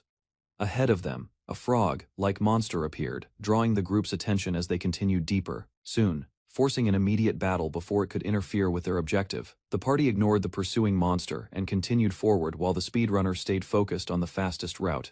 According to his knowledge, the target was the mini-boss, on the 5th floor. Soon, they reached the destination much faster than expected, surprising the others once again. At the center of the chamber, a massive stone golem appeared and blocked their path. Shichiku identified it as a beginner trap with extremely high defense and health. He struck the stone golem with a strange rod, instantly destroying the massive enemy in a single hit. As the subquest ended, the party reacted with surprise while admiring the effectiveness of the unusual weapon. Afterward, valuable materials and a rare flower dropped from the defeated monster. Using the rewards, he planned to collect more resources needed for reconstruction. The group learned the dungeon would eventually revive its monsters. The party returned to the 4th floor where the speedrunner prepared a frying pan for the next step. He explained that cooking before a major battle would be useful. Instead of making food, he repeatedly equipped and unequipped the frying pan to trigger a system glitch. Soon, The strange process succeeded and placed him in an unusual state. Taking advantage of the bug, he transformed ordinary gold coins into cookable items. Speedrunner cooked a pile of gold coins, leaving the party completely confused. Moments later, the process produced a hidden item with missing graphics. Recognizing it as a meal, he immediately ate the mysterious object, despite everyone's concern. The strange action triggered an unexpected effect, causing the others to freeze in disbelief. Without explaining further, he rushed back toward the 5th floor to test the result on the next objective. Back on the 5th floor, the stone golem had already revived, exactly as the speedrunner expected. After eating the mysterious meal, he gained an effect that advanced time for defeated monsters without changing the dungeon timer. Using that advantage, he repeatedly defeated the golem and collected its rewards. Meanwhile, the party struggled to understand his complicated speedrunning explanation. 16 minutes later, the repeated farming produced every rare material needed for reconstruction. With the materials secured, the speedrunner decided it was time to return to the village using Metabi travel. Following his instructions, Danya activated the item and opened a teleportation route. Moments later, the entire party arrived at Tadanka village in an instant. After unloading the collected materials, he prepared the next stage of the plan. Leaving the supplies behind, the group set their sights on the capital of Fulshela. Using Metabi travel, once again, the party launched toward the capital. At incredible speed, the teleportation route cut across the landscape and carried them directly to their destination. Near the city gate, a guard noticed something unusual falling from the sky. At the same time, Danya crashed into an invisible barrier and dropped to the ground. While the commotion unfolded outside, the rest of the group arrived at the Adventurers Guild in capital Fulshela. Group noticed that Danya and 2 others had failed to appear with them. Ignoring the issue for the moment, the speedrunner headed straight to the Gnome Group headquarters in New Town.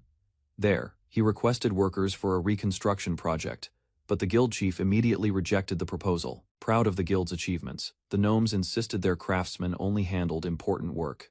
Meanwhile, waiting for a chance to continue negotiations, refusing to give up, the speedrunner asked what conditions were needed to earn the guild's approval. In response, the guild chief demanded rare materials that were difficult to obtain from nearby dungeons. Without hesitation, the speedrunner presented an adamantine flower and impressed the gnome leader. Next, he revealed dwarven dice, silver fluorite, and a dragon claw opal one after another. Seeing every requested item already prepared, the guild chief was left completely stunned. Convinced by the rare materials, the guild chief finally approved the request and agreed to send workers. With the construction team secured, the speedrunner immediately prepared to return to Tadanka village. Moments after arriving, the group discovered a large building frame already standing on the site. Shock spread among the party as the structure appeared far ahead of schedule. The speedrunner explained that transporting materials during travel automatically triggered construction progress. While the gnomes handled construction, the speedrunner prepared a farmer's hoe recovered from the village ruins. He repeatedly plowed the same area to exploit the game's mechanics and gain time watching from afar. The others felt relieved that his actions finally seemed less bizarre than before. Soon afterward, Danya and the missing members returned from dealing with goblins near the village. By then, the construction project had already advanced into an impressive structure. He announced that only the gnomes' work remained before the village could be restored. When doubts arose about the schedule, he revealed another mysterious item he had prepared in advance. Without hesitation, he consumed the strange object and activated its hidden effect. A brief delay followed, as countless new construction tasks loaded into the system. Moments later, the restoration was completed, and the rebuilt Tadanka village stood before the astonished party. As the final buildings appeared, the restored village was completed before the party's eyes. With the objective finished, the speedrunner proudly declared the end of the restoration run. A completion record confirmed that the entire project had been cleared in only 28 minutes. Nearby, the exhausted gnomes rested after pushing through the intense construction work. Satisfied with the result, the speedrunner celebrated a time that surpassed his original estimate. After completing the restoration, the speedrunner reviewed the run and credited luck, item drops, and efficient farming routes. Unable to hold back any longer, she became fascinated by the strange techniques and exploits he casually described. His unusual ideas left an even stronger impression on the captivated witch. Near the royal castle, Ada observed the area around Tadanka village and focused on a distant location. Through a pair of binoculars, she spotted something unexpected and reacted with alarm. After receiving reports and orders regarding the village, concern quickly grew on her face. Realization struck as she connected the situation to a certain individual and confirmed her suspicion. Meanwhile, in Tadanka village, the speedrunner calmly enjoyed a meal after helping another world. While eating in Tadanka village, the witch realized the speedrunner already knew her identity. Soon after, he noticed someone staring from behind, causing her to panic and avoid attention. Caught off guard, she froze as he accurately guessed her current problem. Before long, a large feast was prepared, filling the table with dishes from across the village. Surprise spread among the group when they learned the speedrunner had cooked everything himself. Although the meal looked normal, the group remained suspicious of the speedrunner's cooking. To settle their doubts, an elderly gnome tasted the food first and quickly became impressed by its flavor. Meanwhile, the speedrunner predicted the gnomes would not cause trouble. After trying the dishes themselves, the others confirmed there was nothing unusual about the food. Soon afterward, a carriage arrived as attention shifted toward an important visitor entering the village. A royal carriage arrived in Tadanka village, drawing the attention of everyone gathered nearby. Moments later, Ada stepped out and immediately caught the speedrunner's attention. Seeing the village's condition, she confirmed that the otherworld hero had truly completed his task. Meanwhile, Kira formally welcomed Ada while observing her unexpected visit with curiosity. Soon afterward, Ada greeted Kira warmly, leaving the others surprised by their familiar relationship. Ada inspected the newly built structures and learned that the villagers and gnomes had completed the work properly. She remained cautious because the reconstruction had progressed far faster than expected. After confirming the results herself, Ada expressed sincere gratitude to the otherworld hero for restoring the village. Soon afterward, she revealed that another person needed to witness the outcome. From the carriage emerged an elderly villager, whose arrival immediately drew everyone's attention. The elderly villager looked around the rebuilt village and struggled to believe the familiar place had changed so much. While observing the hero, she suddenly sensed something unusual. Without warning, dark figures emerged nearby as a dangerous presence revealed itself. Immediately recognizing the threat, the old woman warned the hero just before the enemy struck. Reacting in time, Kira rushed forward, pulled the hero away, and blocked the powerful attack herself. Kira pushed the hero aside and focused on the source of the sudden attack. At the same time, the mysterious woman activated a hidden ability and prepared another strike. Moving at high speed, Kira closed the distance and landed a direct hit on her target. However, the enemy's core was damaged rather than destroyed, allowing her to remain standing. Moments later, Kira recognized the attacker as Raspy, a member of the Elite Four. The group quickly identified the attacker as Raspy, one of the Elite Four. While she appeared amused by the attention, meanwhile, Kira analyzed the situation and considered Raspy's connection to recent incidents and missing enemies. Soon after, Raspy casually admitted to devouring several members of the Silver Dragon Fang, rather than retreating. She complained that Kira's interference was preventing her from enjoying herself. With that, Raspy turned her attention toward Kira and prepared to continue the fight. Raspy seized a piece of Kira's equipment and decided to keep it as a trophy. Immediately afterward, she launched a barrage of attacks toward the group and forced everyone to react. As Kira moved to intercept, the black mass suddenly changed direction and targeted Ada instead. Kira shielded Ada from the attack, leaving Raspy confused by her choice. Moments later, Raspy abandoned the distraction and focused her attention on the otherworld hero. Raspy opened a massive portal and prepared to escape before anyone could stop her. While retreating, she threatened the group and seized the otherworld hero as her next target. Moments later, Raspy vanished into the swamp of starvation, taking Rinkun and a mysterious rod with her. Realization struck the hero when he recognized that these events never occurred in the original game. Without delay, the group urged Shishiku to give chase and rescue Rinkun. Shishiku immediately rejected the idea and remained hesitant, pointing out that such an attack should not have shocked someone with his experience. Meanwhile, the group concluded that the incident had fallen completely outside the events of the original route and began discussing preparations. Kira proposed using a body double, leaving the cat girl visibly frustrated by the suggestion. Silence followed as Shichiku considered the situation and struggled to reach a decision. Shachiku concluded that Raspy's appearance had disrupted the expected route, but still created an opportunity to win. Meanwhile, the cat girl proposed alternative strategies since recovering the stolen rod immediately seemed unlikely. Confidence returned as Shichiku finally agreed to rescue Ain-kun. Ada explained that reaching the swamp of starvation normally required crossing dangerous mountains filled with powerful monsters. Shichiku revealed a shortcut through the underground world that would reach the swamp in minutes. Shachiku revealed his underground shortcut plan, leaving both the cat girl and Ada completely stunned by the absurd idea. A sudden development left the blonde woman unsettled, despite her earlier confidence. Fear spread across her face as she struggled to understand the situation. Moments earlier, the group discussed reaching an underground area while assuming Ain was safe. Soon after, evidence revealed that Ain was actually the target, while the hostage served as a distraction. The truth became clear when two linked crystals were identified. Group learned the crystal had been prepared for emergencies, prompting them to act quickly.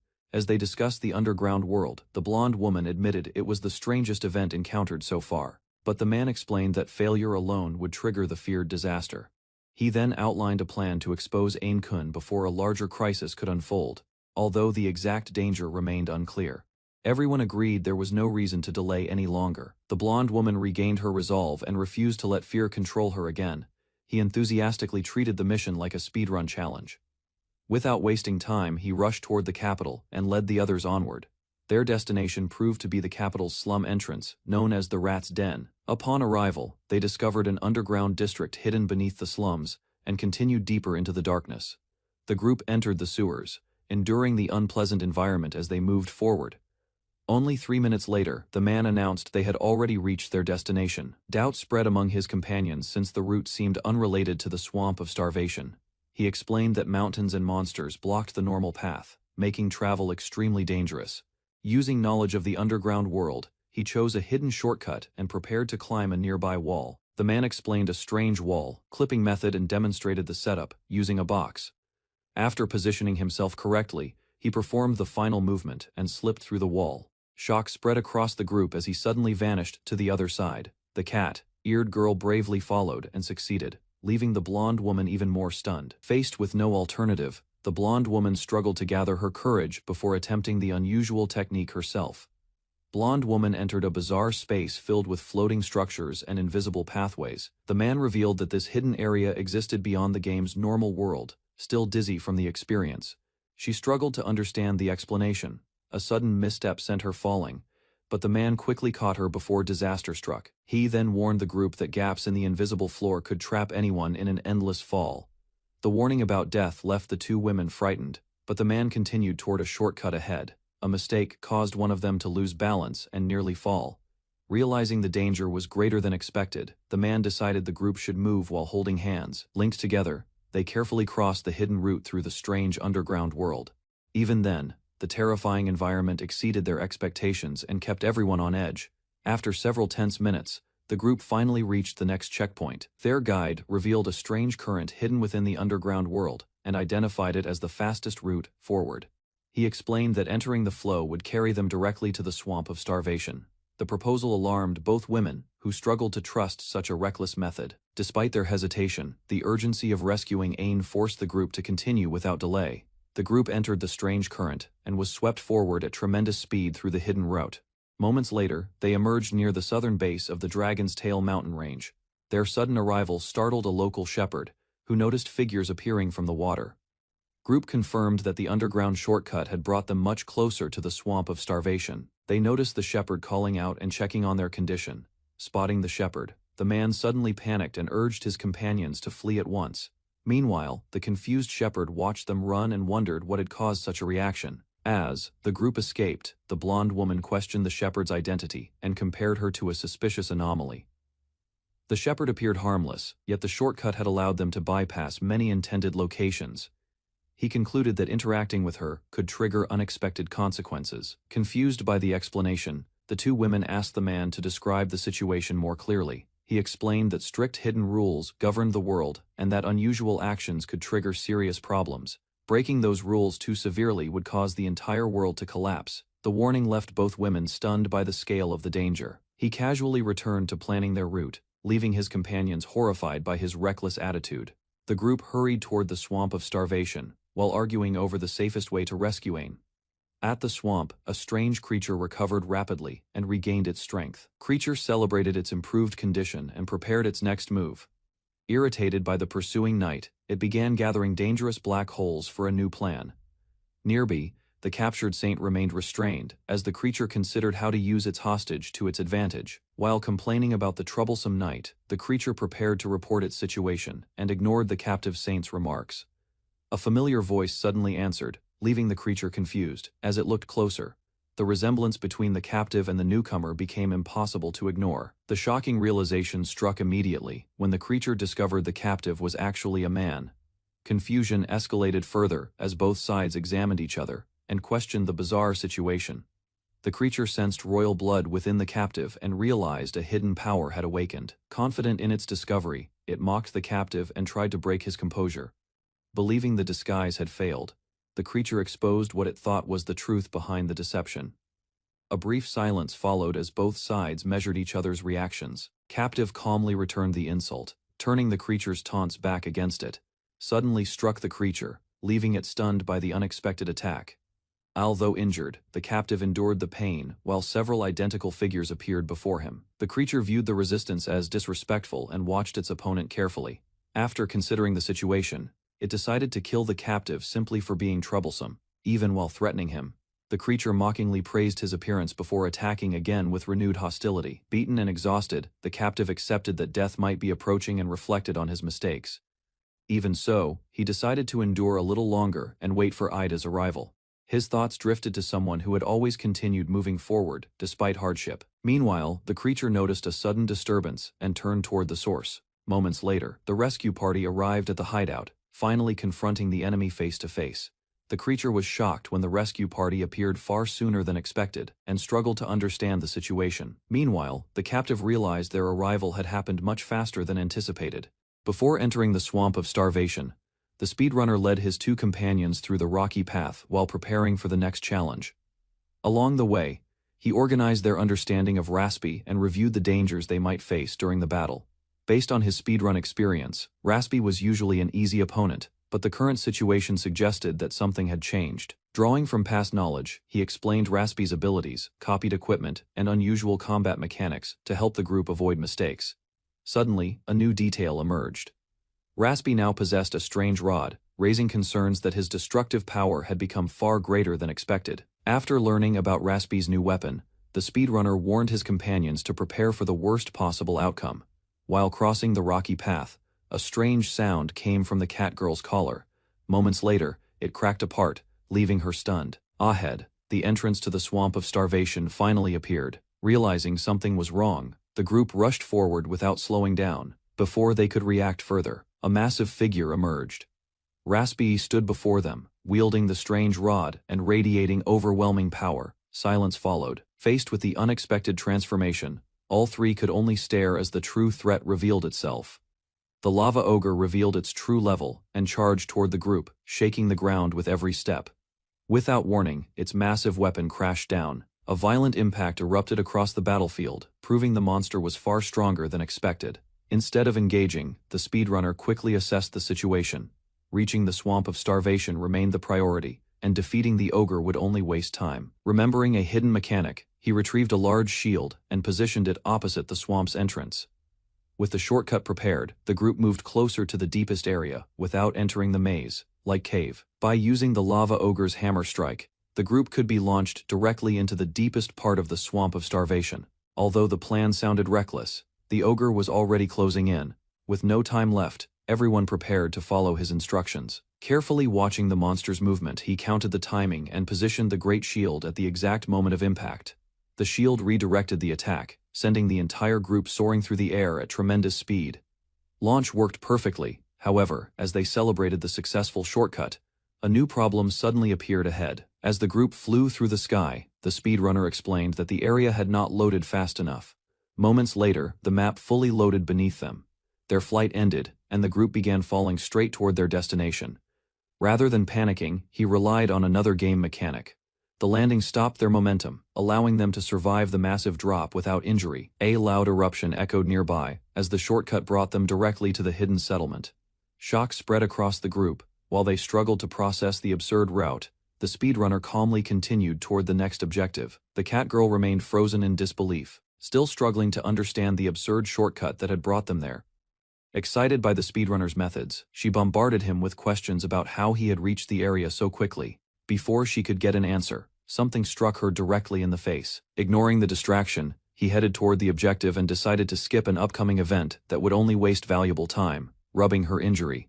The cat girl complained about her treatment, but the speedrunner had already advanced to the next step of the route. While moving through the settlement, the group ignored a strange slime. A coin was tossed aside, making the creature appear harmless. Suddenly, the slime rushed forward and spread countless tendrils across the area. The knight stepped in first, cutting through the approaching tendrils and creating space for the others to move safely. Instead of retreating, the slime focused its attention on the cat girl and approached her with unusual excitement. Annoyance quickly turned into action. Without hesitation, the cat girl struck back with a powerful punch, sending the slime flying away. Still irritated by the slime's behavior, the cat girl demanded that the speedrunner get rid of it immediately. He calmly agreed without hesitation, rather than backing down. The slime armed itself with the strange wooden rod and charged straight at him, eager to test its new strength.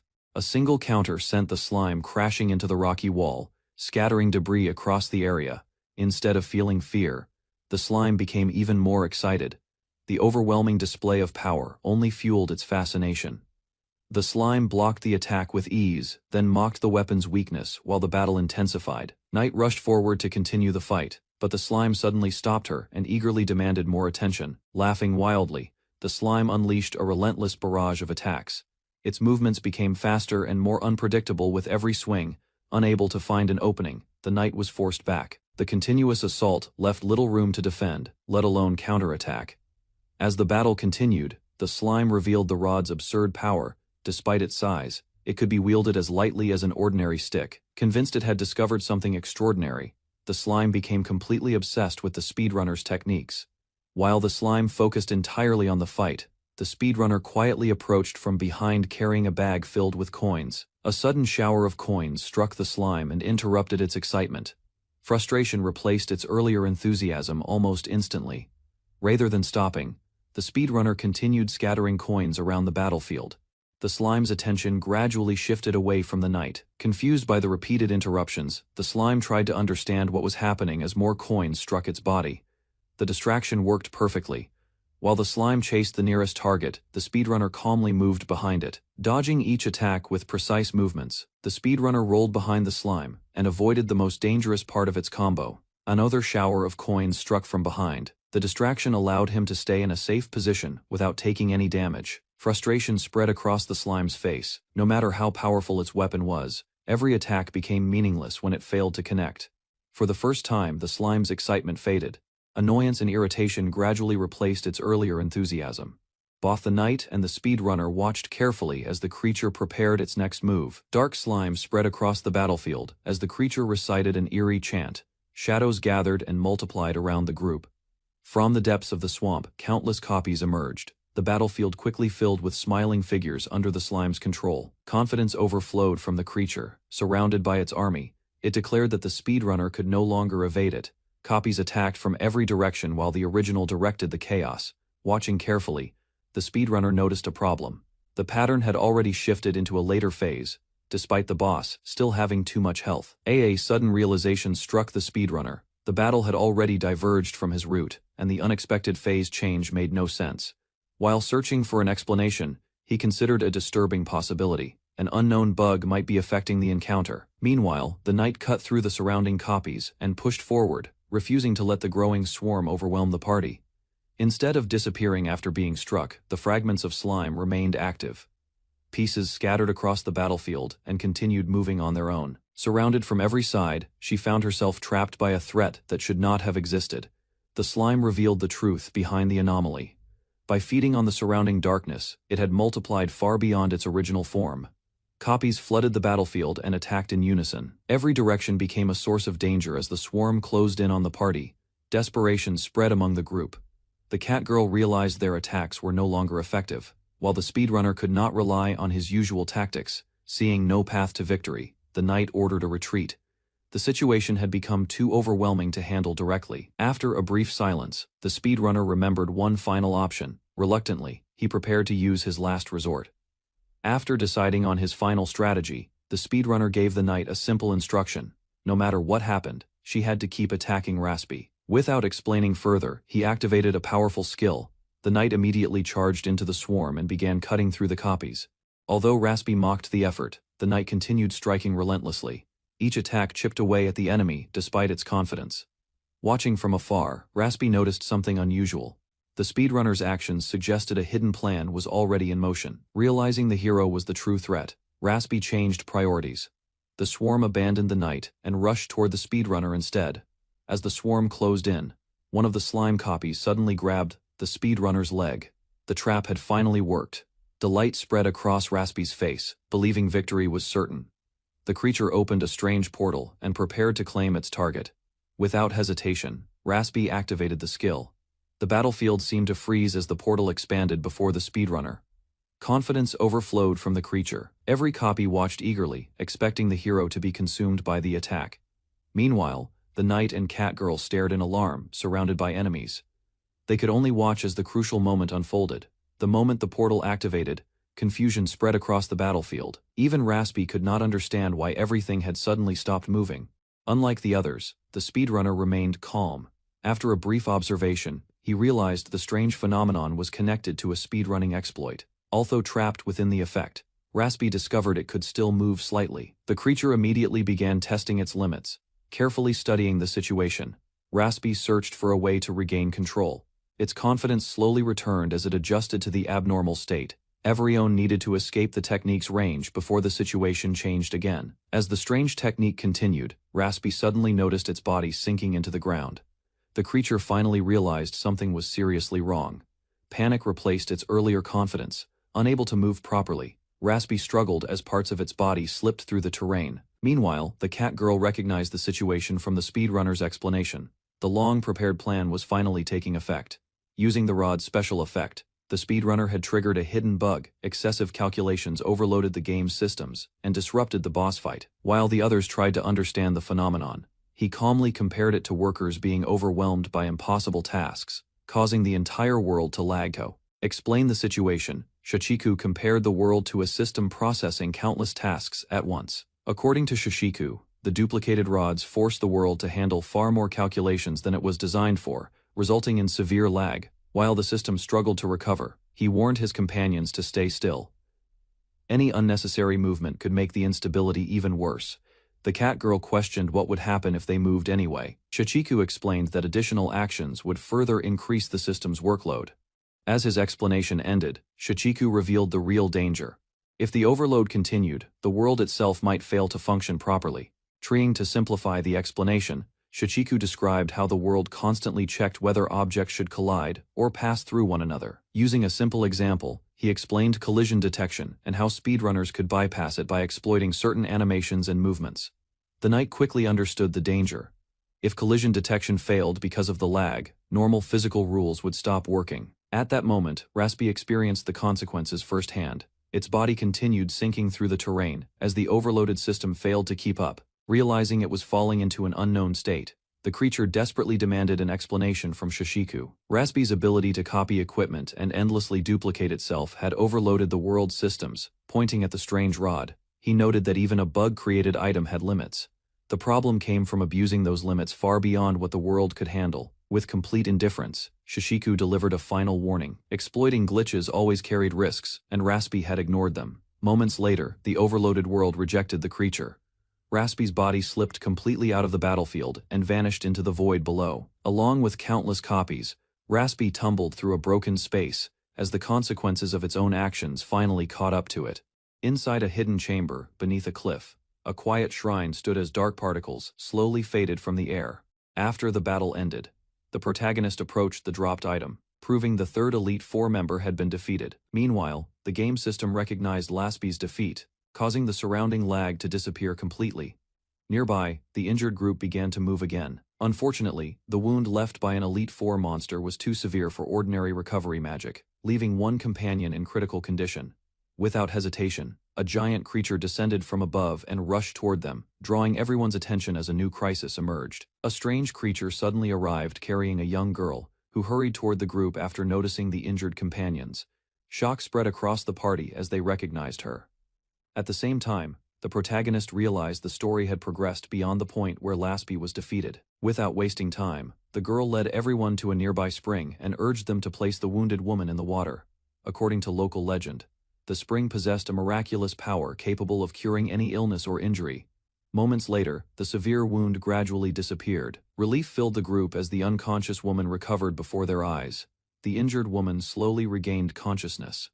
Confusion filled her expression as she looked around and struggled to understand the situation. After hearing that an Elite Four member had been defeated, she realized the danger had already passed. Meanwhile, she tried to recall what happened before losing consciousness. The strange figure she had seen earlier seemed to vanish beneath the ground without explanation. Rather than worrying further, her companion suggested it was likely caused by illusion magic and assured her that nothing was wrong. A timing difference suddenly caught his attention, revealing that the current situation no longer matched the speedrun he remembered. While reviewing the recent events, he considered whether the copied strange rod had unintentionally created a faster route by removing the lag. Careful analysis suggested that the discovery could completely change established speedrun strategies. Thoughts of returning home quickly strengthened his determination. At the same time, he imagined sharing the breakthrough with fellow speedrunners in his original world. Soon after, the group arrived at Ascli village, where the locals welcomed the rare visitors with curiosity and warmth. To help them recover, the villagers served a traditional herbal tea. Although the unusual scent surprised some of the party, they accepted the hospitality and rested. After recovering, the princess listened, as the village girl explained that everyone had been worried when she suddenly disappeared. Meanwhile, Shichiku and his companions learned more about Ascli village, a remote settlement that had preserved its unique traditions for generations. Concerned about attracting attention, the princess suggested keeping her identity hidden to avoid unnecessary trouble near the border, rather than sending them away. The villagers warmly welcomed the travelers. Seeing their kindness, Shichiku's group considered staying for a short rest. Even so, questions remained about the dangers nearby. Before long, the conversation shifted toward the monsters roaming the surrounding region. While discussing the village's traditions, the group learned that Tobari tea helped keep monsters away. Even so, the village chief explained that monster attacks still occurred from time to time. An old story about past sacrifices left the visitors visibly shocked. Meanwhile, Shichiku became interested in the Tobari herb. Its ability to reduce encounters reminded him of useful strategies from glitchless speedruns. Unfortunately, the herb was no longer available. According to the chief, scholars had taken the remaining supply many years earlier.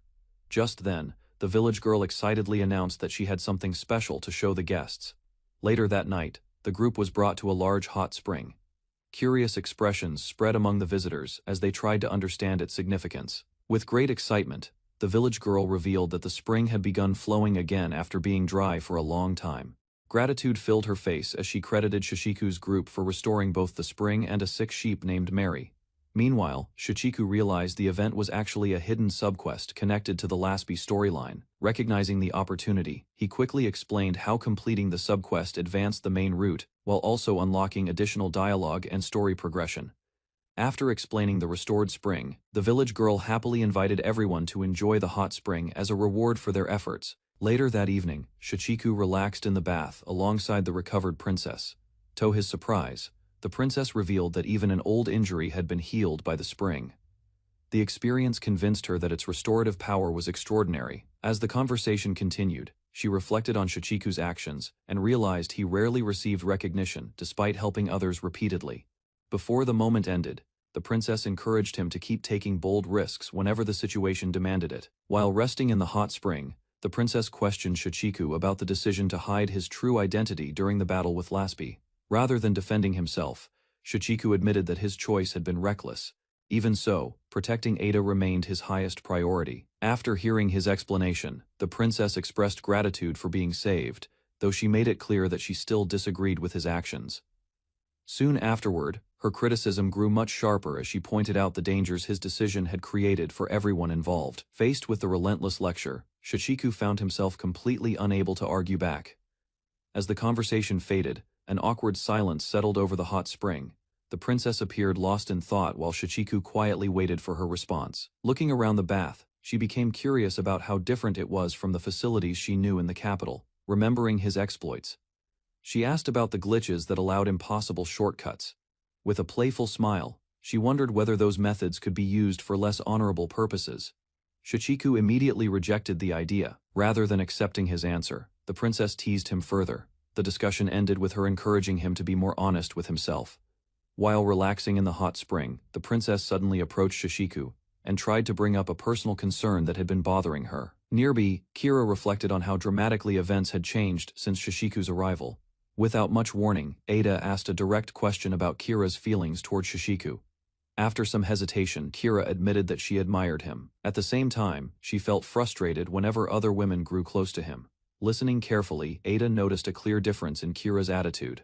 The feelings she showed toward Shachiko seemed deeper than ordinary admiration. As the discussion continued, Kira admitted that her feelings seemed similar to Ada's, as though Shachiko was slowly becoming more important to her. Curious about Ada's perspective, she asked what Ada truly thought of Shachiko, and waited for an honest answer. To her, Shachiko possessed the potential to surpass every hero in history before eventually returning to his original world. The thought left Kira silent. For the first time, she seriously considered the possibility that Shachiko might one day leave them behind. Kira quietly found herself thinking about both Ada and Shachiko long after the conversation ended. Left alone with her thoughts, Kira recalled Shachiko's determination, his reckless speedrunning mindset, and the promises that constantly drove him forward. One memory after another surfaced in her mind. The more she reflected on his actions, the harder it became to ignore her growing feelings. Realization finally struck. Embarrassed by her own conclusion, Kira hurriedly denied the implication when Ada tried to reassure her. Elsewhere, the village girl continued cleaning the hot spring area, and noticed a strange object lodged inside a water channel. Curiosity quickly took over. As she pulled at the obstruction, something hidden deep within the mechanism suddenly began to move. While inspecting the restored spring, the village girl discovered a strange slime-like creature emerging from the flowing water. A strange slime suddenly appeared before the group, drawing everyone's attention with its unusual expression and presence. Confusion spread among the party as they tried to understand what the creature was and why it had shown up. Meanwhile, the slime grew irritated and pointed out that the situation matched a known game event, suggesting something had gone wrong. Without hesitation, one member proposed eliminating the slime before it could become a threat, leaving the creature shocked. Rather than trusting it, the group treated the slime as a harmless bug and decided it was safer to destroy it while it remained powerless. The heroes debated how to deal with the slime, weighing different methods to ensure it could not escape or cause trouble later. A nearby village girl stepped forward and shared her dislike of slimes, making the creature's situation even worse. Seeing no way out, the slime desperately tried to reveal valuable information about hidden weaknesses and powerful enemies in the world. Before it could finish explaining, a cat-eared mage launched a powerful fire spell and engulfed the slime in flames. Moments later, the smoke cleared, and the slime remained completely unharmed, leaving the attackers stunned by the unexpected result. The knight slammed a heavy door onto the slime, but its body simply absorbed the impact without suffering any damage. Relief quickly turned into smug confidence as the slime realized the attacks were completely ineffective against it. A sinister grin spread across its face. Having recovered strength from the hot spring, the slime prepared to take control of the situation. Moments later, it transformed into a humanoid form and boldly declared its intention to devour everyone present. Instead of advancing, the transformed slime suddenly noticed something was wrong. Its new body failed to move properly, leaving it confused while the group watched in silence. The slime's transformation failed, leaving only its head intact. Remembering a similar bug from his previous world, unable to attack or escape, the slime remained stuck on the ground while the group gathered around and tried to understand the bizarre situation. Elsewhere, a mysterious artifact at the Demon King's round table activated and displayed the final moments of a recently defeated subordinate. The unexpected vision caught everyone's attention, and confusion spread through the room as they watched the strange projection. Fury quickly replaced confusion. After witnessing the scene, the enraged figure blamed the otherworldly heroes and vowed revenge for the fallen ally. A furious ruler demanded answers after witnessing the strange events, while an old retainer tried to calm the situation and explain what had happened. The discussion shifted to an ancient wish that had never been forgotten. Using a magical artifact, the ruler attempted to measure the weight of the hero's soul and compare it with those of the past. The old retainer remained unwavering, carrying a memory that had stayed with him through countless years and battles. His thoughts returned to a brutal war where mountains of corpses covered the battlefield. A sacrifice he had made entirely for his lord's cause. The capital of Falshula stood quietly behind its barrier, while the guards watched the southern gate. Suddenly, a bright beam descended from the sky. Several figures emerged from the light, causing the guards to freeze in surprise. After returning from their journey, the group looked around the familiar land. One member stretched comfortably while the others reflected on how little time had passed. Meanwhile, Ada noticed their presence and immediately focused on the unexpected arrival. Relief spread among them as they confirmed everyone was safe, explaining that a rescue team had only just been assembled before the travelers returned on their own. The relieved guards listened as Ada credited the otherworldly hero and his companions for her safe return. Rather than accepting the explanation, the guards stepped forward and requested proof of Ada's identity. Evidence from recent events was presented to support their concerns. Even so, The group remained firm, insisting that the true Ada must demonstrate her legitimacy. Without hesitation, Ada agreed to the test. A magic stone was prepared while her companions calmly stood behind her. Moments later, brilliant light burst from the stone. The display of royal power illuminated the area, proving beyond doubt that Ada was the genuine ruler of Falshilla. Ancient records confirmed that the barrier protecting Falshilla came from the bloodline of its founders. Further explanation revealed that only true descendants could wield that power. The captured enemy had merely used a substitute body. Attention then shifted to the hero's companions. Their abilities explained how the enemy had been sealed, despite the limits of royal magic. Although the proof was undeniable, Ada expressed disappointment at being doubted. Nevertheless, the guards finally accepted the result. Overcome with shame, Hugo dropped to his knees and begged for punishment. His companions quickly tried to stop the dramatic apology. Hugo desperately begged for punishment after realizing he had mistaken Ada for an imposter. Guilt overwhelmed him as the consequences of his mistake sank in. Shame replaced his earlier confidence, leaving him unable to forgive himself. Determined to atone, Hugo offered his life in service to Ada. His dramatic declaration stunned everyone nearby. Instead of accepting the sacrifice, Ada questioned whether such a meaningless death would truly help anyone. Her words forced him to reconsider. A gentle smile followed. Ada ordered him to live with the embarrassment and serve her properly in the future, ending the matter with mercy. Group watched Ada leave for the castle, while Hugo remained shaken by the earlier incident. Later, inside her room, Ada lay across a sofa and stared into space. With her duties temporarily over, she seemed unsure how to spend the rest of the day. Freedom quickly turned into laziness, as she relaxed without restraint. The peaceful atmosphere contrasted sharply with her usual royal image. A reminder soon arrived that she still had responsibilities as a princess. Reluctantly, Ada accepted that her break could not last forever. The sudden transformation left the hero speechless as he struggled to process the sight before him. Rather than royal attire, she wore clothing unfamiliar to everyone in the room. After examining it more closely, he realized the design came from additional content that did not exist in the original game. Without thinking, he praised her appearance. Embarrassment spread across Ada's face as the unexpected compliment left her flustered. Realizing how his words sounded, the hero quickly tried to explain himself. Unfortunately, the attempt only made the situation more awkward. To change the subject, the pair reviewed recent events. 6 days had passed since the hero's arrival, and the kingdom's major threats had already fallen one after another.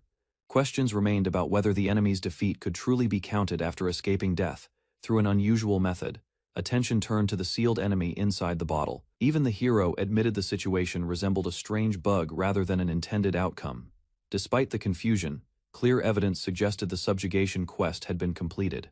With that matter settled, the group refocused on their original objective. Defeating the remaining enemies would still lead them toward the ending they sought. Before long, everyone became interested in hearing more about the hero's unusual speedrunning methods and past achievements. The discussion turned toward the hero's unusual behavior. While others considered surviving death remarkable, the sealed enemy pointed out that such actions seemed far from normal. Hearing this, the group realized the remaining Elite Four already understood how unpredictable the hero could be. The hero recalled his previous fight and wondered if the enemy had prepared specific countermeasures. Instead of revealing any secret strategy, the captured enemy suggested that the hero simply used every advantage available. With the topic settled, attention shifted back to the coming battles. The group began evaluating whether they could withstand a coordinated attack from the remaining Elite Four. Since his strongest weapon was gone, he began searching for another way to recover enough damage to stay on the optimal route. Hearing his concerns, the others offered alternatives. Suggestions ranged from borrowing money to using the kingdom's sacred weapon. Rather than following conventional methods, he proposed obtaining a powerful sword through an unintended shortcut. Both Ada and Shishiku strongly opposed the reckless plan. Their reactions made it clear they wanted no part in another dangerous exploit. The world increasingly resembled the game itself, yet unfamiliar details kept appearing where none should have existed. Grew uneasy as more similarities between the world and the game became impossible to ignore. Further discussion revealed that many unusual events resembled exploits known only to experienced players. Comparing reality with his memories of another verse, the hero realized that many recent developments exceeded his knowledge. That contradiction challenged his assumptions about the world. His thoughts drifted toward the people he had met during the journey. Memories of their struggles, hopes, and personalities filled his mind. At last, he reached a simple conclusion. Treating everything as nothing more than a game felt wrong, because the people around him were undeniably real. The hero remained deep in thought until Shishiku interrupted his silence. Her question forced him to focus on the next step rather than lingering on uncertainty. After considering the situation, he decided to rely on the Holy Sword for the upcoming battles. Since events had already begun diverging from the original game, predicting their actions would become increasingly difficult. Information about the surviving Elite Four only reinforced that concern. Their intelligence made them far more dangerous than brute force opponents. Group would need to move faster than ever, defeating their enemies before new countermeasures could be prepared. Even if speed remained important, he understood that enemies would gain more opportunities to prepare countermeasures over time. Shishiku challenged that reasoning immediately, since events had already diverged from the original game. Her criticism continued until the hero reluctantly admitted she had a point. For once, the group agreed that a safer approach might be necessary. With that settled, they decided to follow a more reliable route. Meanwhile, the sealed enemy remained confused by the ongoing discussion. Although she apologized for interrupting earlier, she insisted that the hero accompany her, leaving little room for refusal. While the hero's group discussed future plans, a meeting of the wise sages convened within the kingdom. News of the hero's achievements quickly sparked debate. Some doubted the reports entirely. As the argument intensified, one member urged the council to remain calm. Personal feelings, they insisted, should not interfere with important decisions. The discussion soon returned to the kingdom's true priority. Protecting the nation and its people remained their primary responsibility. Their resolve was strengthened by memories of a devastating tragedy from years ago. None of them wished to witness such destruction ever again. The meeting took a darker turn as one of the sages considered the possibility that the otherworldly hero might disrupt the kingdom's established order. Rather than dismissing the threat, Milena Resarafari delivered a firm conclusion. If the hero endangered the stability of the realm, long ago, the goddess Volfaria created a seven-headed dragon to watch over the world. Each head carried a name, and together they guarded the growing land beneath the great tree. Chaos spread across the world until a woman received the goddess's blessing and summoned a hero from another realm, who swiftly defeated the beast. Yet suspicion grew in Volfaria's heart, leading her to send the hero back to his original world. Grief consumed the abandoned woman, and sorrow slowly transformed her into a witch. However, he returned as a demon king, igniting a war that endured through the ages. Inside the wise sages' conference hall, he arrived at the capital's grand castle and found himself standing alone before the kingdom's highest authorities. Around him sat the wise sages, each observing him with different reactions. As the tense gathering began, suddenly, he noticed restraints locked around his wrists. Confusion spread through his mind as he struggled to understand the situation.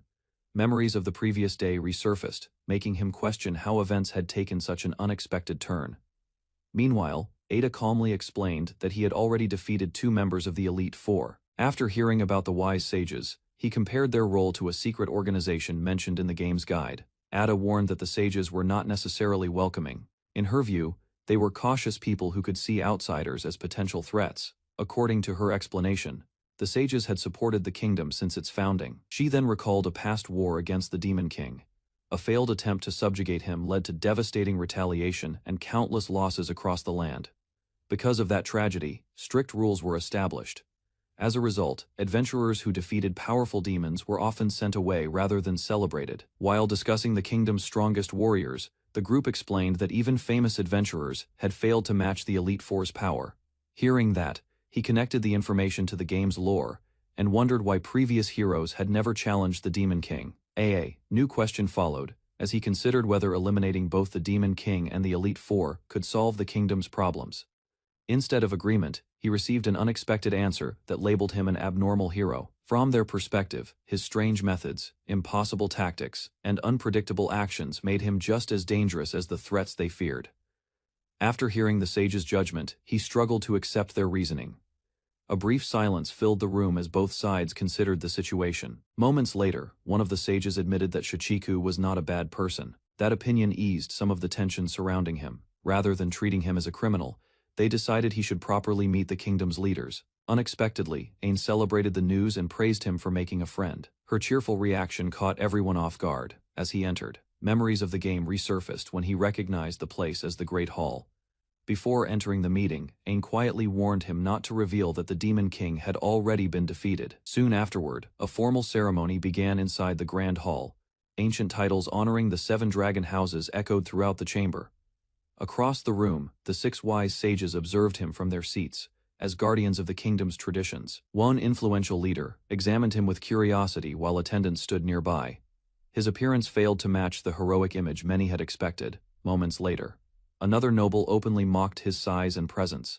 Despite the ridicule, he remained calm as the gathering continued. As the discussion continued, several sages argued over how the otherworldly hero should be judged. Standing before the powerful figures, he felt as though he had walked into a high-pressure interview. Meanwhile, a small companion remained hidden far from the meeting.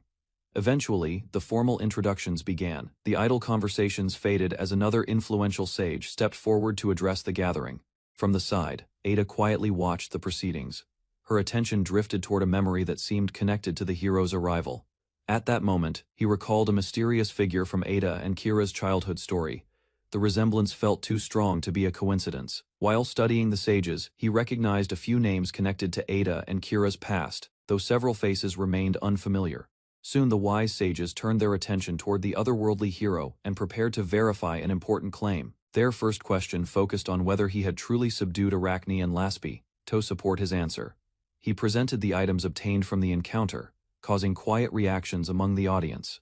With the evidence accepted, the sages moved to the next matter and asked how he had achieved such an impossible victory. The sages doubted that someone could defeat an Elite Four member so quickly, drawing on his knowledge of Kira's abilities. One elder argued that such a feat should have been impossible. After only 7 days in the world, his growth already exceeded all expectations. Asked to explain his success, he received help from his companions, who found the question difficult to answer. As the details emerged, the sages became increasingly confused. His weak equipment and low level failed to match his achievements.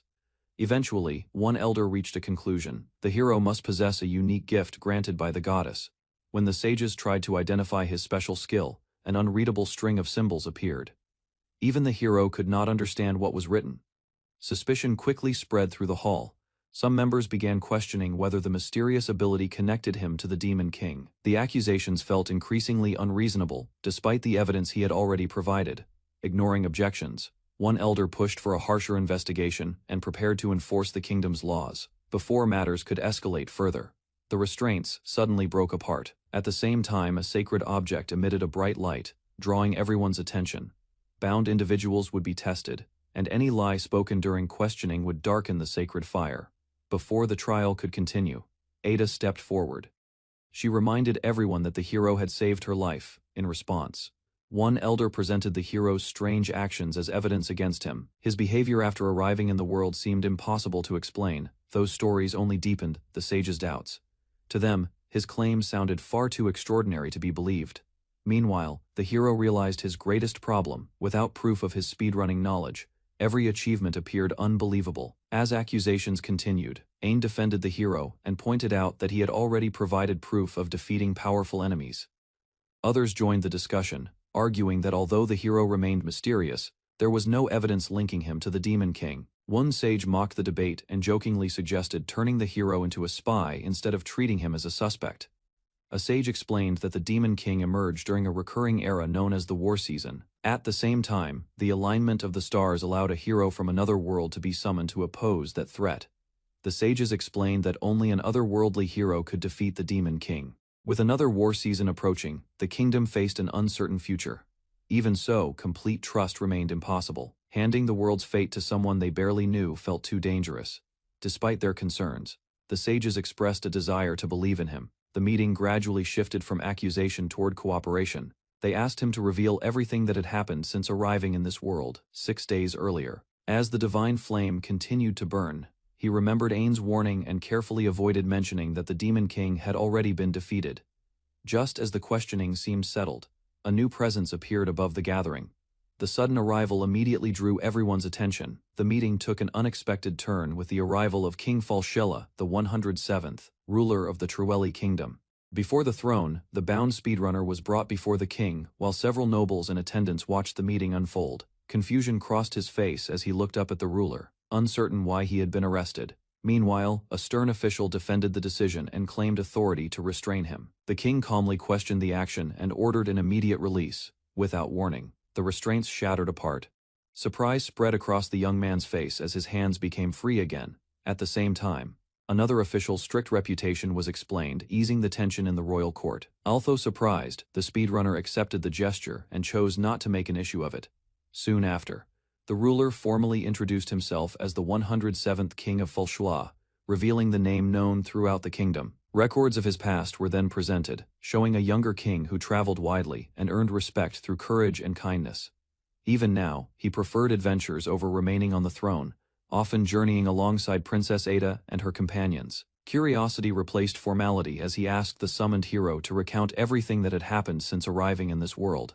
While explaining his journey, the speedrunner recalled being chased after repeatedly breaking the game's intended progression. As the story continued, he described entering the cathedral and advancing without obtaining the sacred sword expected of every hero. Excitement immediately appeared on the king's face.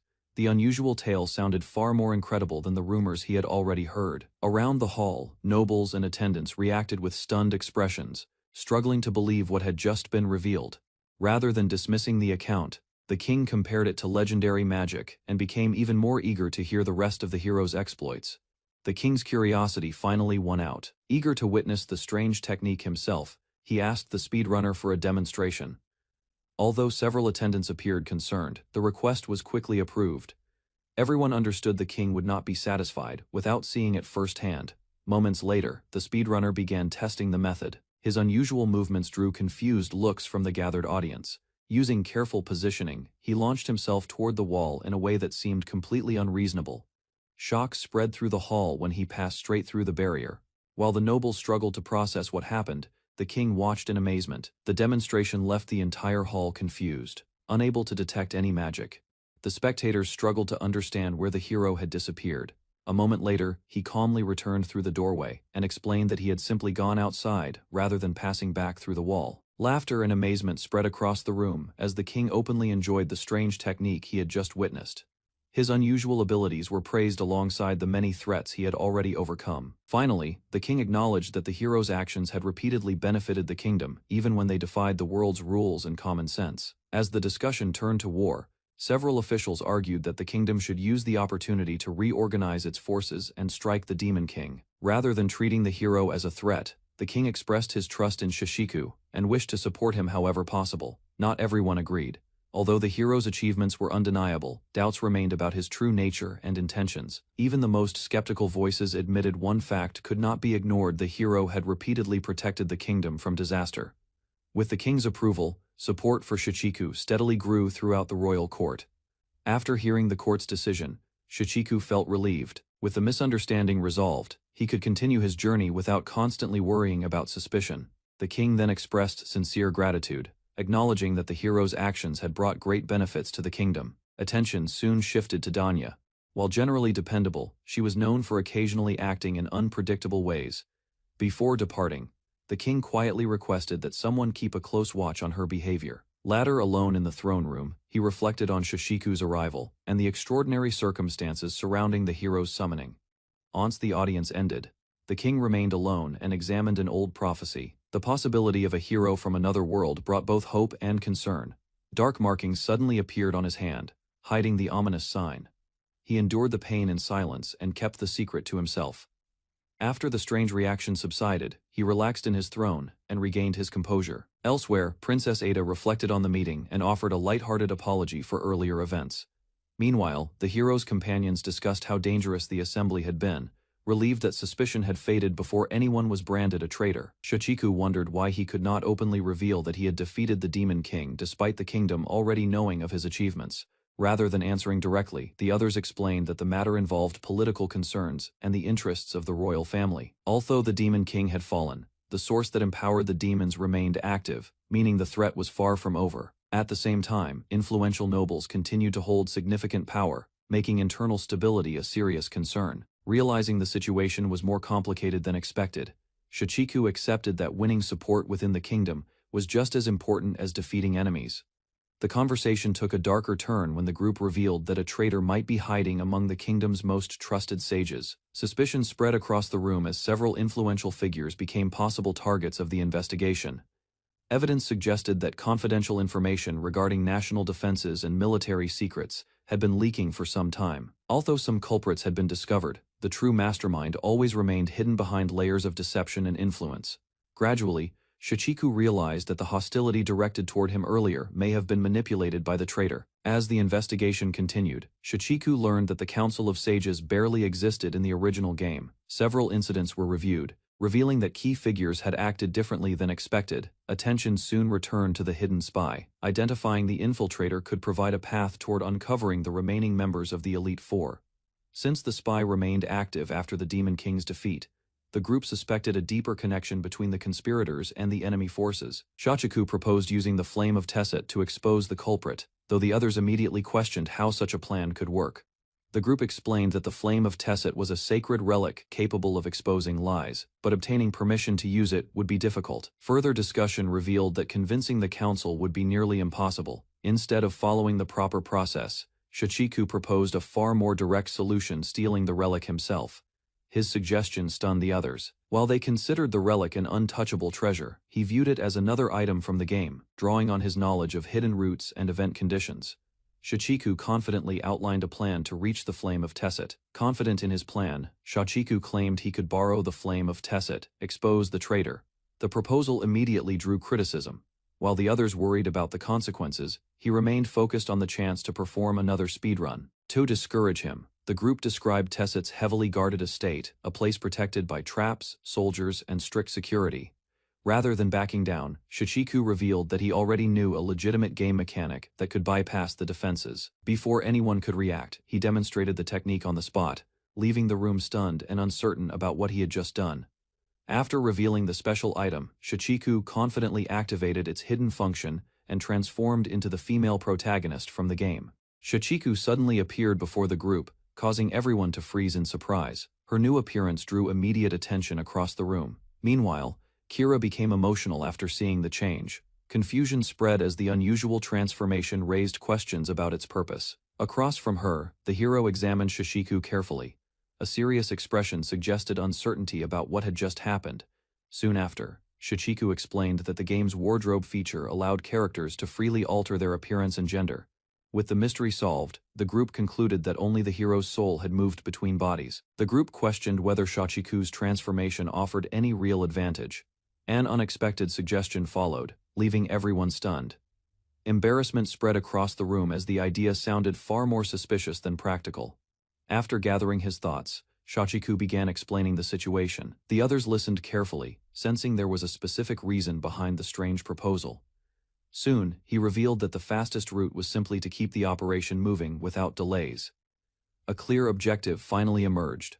Later, the group visited Sir Tesset's mansion and met Kira. To their surprise, the resolution pointed directly at her, leaving everyone momentarily speechless. The group arrived before Sir Tesset, presenting the otherworld hero as part of their request. After a brief pause, Sir Tesset accepted and invited them into a private drawing room. While following their host through the mansion, Shichiku suddenly stopped. An uneasy feeling crossed his face as discomfort quickly grew. Moments later, the cause became clear. Something eaten in the dungeon had upset his stomach, forcing him to rush away unexpectedly. As Shichiku hurried off, Kira guided him toward the restroom, left behind. Sir Tesset admitted he still could not understand the mysterious hero at all. After reaching the mansion, the group settled on a plan to approach Sir Tesset directly. Confidence spread through the group as they considered using her familiarity with the mansion. Further analysis revealed another advantage. By keeping Tesset occupied, she could create a valuable opening for the others to investigate his activities. Despite agreeing with the strategy, she felt uneasy about exploiting someone's trust. Even so, the mission remained her priority. Meanwhile, Shichiku compared the operation to a speedrun. Unpredictable actions, he believed, were the key to outsmarting an opponent. After hearing the plan, the knight asked how much time Shichiku needed.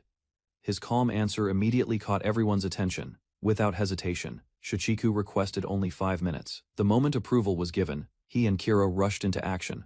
While moving through the mansion, Shichiku explained that the route relied on game knowledge rather than dangerous exploits. Soon, they reached the first obstacle. Remembering the correct sequence from the game, Shichiku carefully activated the dragon heads one by one. As the mechanism responded, strange noises echoed through the hall.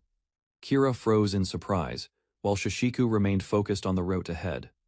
Beyond the puzzle door, Shichiku revealed a hidden underground route, guarded by numerous golem soldiers. Meanwhile, Kira realized how far Sir Tesset traveled just to reach the mysterious flame. the discovery made the treasure room seem even more important. After descending deeper, Shichiku checked their progress and compared the area to a game nearing completion. Soon, they spotted patrol golems moving through the passage. Both quickly hid behind cover and observed their movements. Rather than rushing ahead, Shichiku waited for the perfect opening. Once a gap appeared, the pair slipped past the guards unnoticed. Reaching a more dangerous section, Shichiku equipped Dananya with special stealth gear. While reviewing the equipment's effects, they discovered unusual rules tied to stealth. Even so, the pair focused on efficiency rather than questioning the game's logic.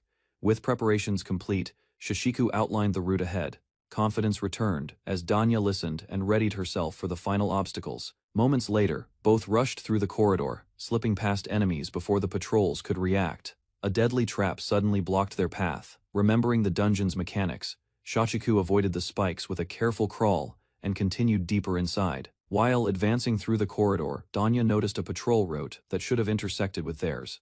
A tense silence followed as she watched the approaching golem, expecting trouble. She quickly warned Shichiku. The distance between them and the guard continued to shrink.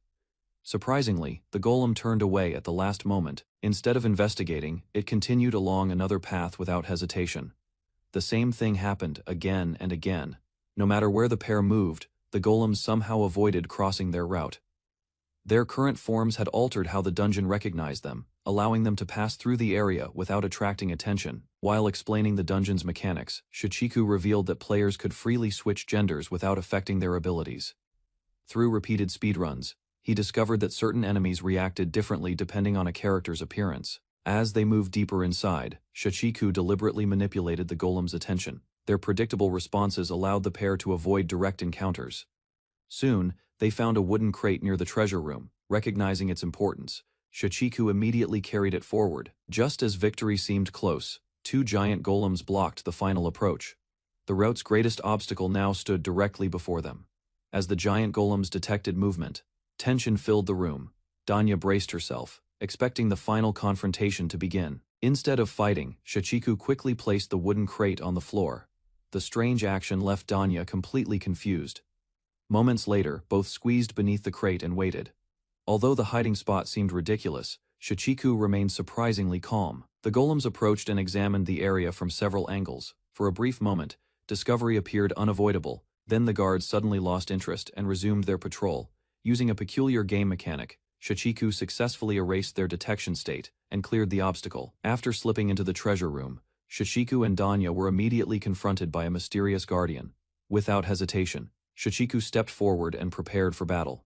Danya remained near the entrance while he explained that the enemy followed a predictable pattern. Soon, the merciless Iron Maiden launched a barrage of spikes. Anticipating the attack, Shichiku retreated and focused on avoiding every volley. Rather than attacking recklessly, he patiently waited for an opening. Each movement followed a route he already knew by heart. The moment the guardian stopped firing, Shichiku struck its weak point with precise shots. After exposing the guardian's weak point, Shichiku delivered the finishing blow. With the enemy defeated, the flame of Tesset appeared before them. Shichiku quickly secured the objective and stopped the timer before it could continue. Relief replaced the tension that had followed them through the dungeon. Looking back on the run, Shichiku felt satisfied with how smoothly everything had gone. Meanwhile, Danya remained unimpressed by the celebration. Having been tossed around throughout the mission, she could only focus on recovering as they prepared to leave. Shichiku suggested returning to the others immediately. Behind them, the ruined guardian lay scattered across the treasure room floor. As the mission finally ended, Danya stared at the aftermath with growing concern. The stolen flame, the defeated guardian. Inside Tesset Mansion's drawing room, an elderly noblewoman reviewed a case while meeting with her assistant. Attention shifted to Milena's situation. Despite outside pressure, the noblewoman remained unconvinced and listened calmly to the report. After a brief pause, she directed the discussion back to the main issue and prepared to give her assessment. Firmly holding her position, the noblewoman declared that her judgment on Milena's case would not change. Reviewing the facts once more, she concluded that Milena could not reasonably be held responsible for allegations concerning an incident that had occurred 11 years earlier. Determined to prove her claim, the witness insisted that Milena had attacked Ada and demanded the flame of Tesset be used to reveal the truth. Confidence grew as she prepared to accuse Milena formally, believing her testimony would secure judgment against her. The noblewoman rejected that certainty. She explained that the flame exposed lies only when testimony directly contradicted proven facts. Instead, She advised taking the matter to court, where every account could be compared fairly, considering the 11-year gap, the missing evidence, and Ada's lack of intent to seek punishment. She found no basis to hold Milena accountable. The noblewoman reaffirmed that the law must be applied carefully, refusing to let emotion or public pressure influence judgment. A faint smile appeared on Milena's face as she recognized the elder's willingness to remain flexible and fair. Suspicion then shifted toward another matter, when Milena questioned the earlier use of a truth-testing flame. Examining the circumstances, she argued that acting against someone based only on suspicion contradicted the very principles being defended. Before the discussion could continue, the hero and his companions returned, drawing everyone's attention and abruptly changing the atmosphere in the room. As the hero's group arrived, the noblewoman suddenly became uneasy and struggled to explain the situation. Elsewhere in the mansion, Ada had already fallen asleep in her room after an exhausting day. The group found her resting across a luxurious chair. Moments later, she slowly woke and looked around in confusion. Attention shifted to a valuable treasure they had obtained. Its unusual appearance immediately caught everyone's interest. Recalling an old legend, the hero explained that only a descendant of the first Tesset family could properly use the relic, raising questions about whether Shishiku could activate its power. The group decided to test the relic, based on ancient records. They believed a hero from another world might be able to activate its power. As soon as the relic was used on Ada, magical chains appeared and forced her to face the law's judgment. The hero began asking direct questions while the others observed the relic's reactions carefully. Each truthful answer kept the flame shining white. To verify its limits, they moved on to increasingly embarrassing questions. The experiment quickly spiraled out of control. After several unexpected revelations, the group concluded that the relic worked perfectly, leaving Ada overwhelmed by the results. After the relic test ended, the discussion returned to Sir Tesset. The noblewoman revealed that she had recently questioned him about his behavior at the Council of Elders. As evidence, she presented a mysterious card containing a message about remembering the apocalypse. The strange warning drew attention.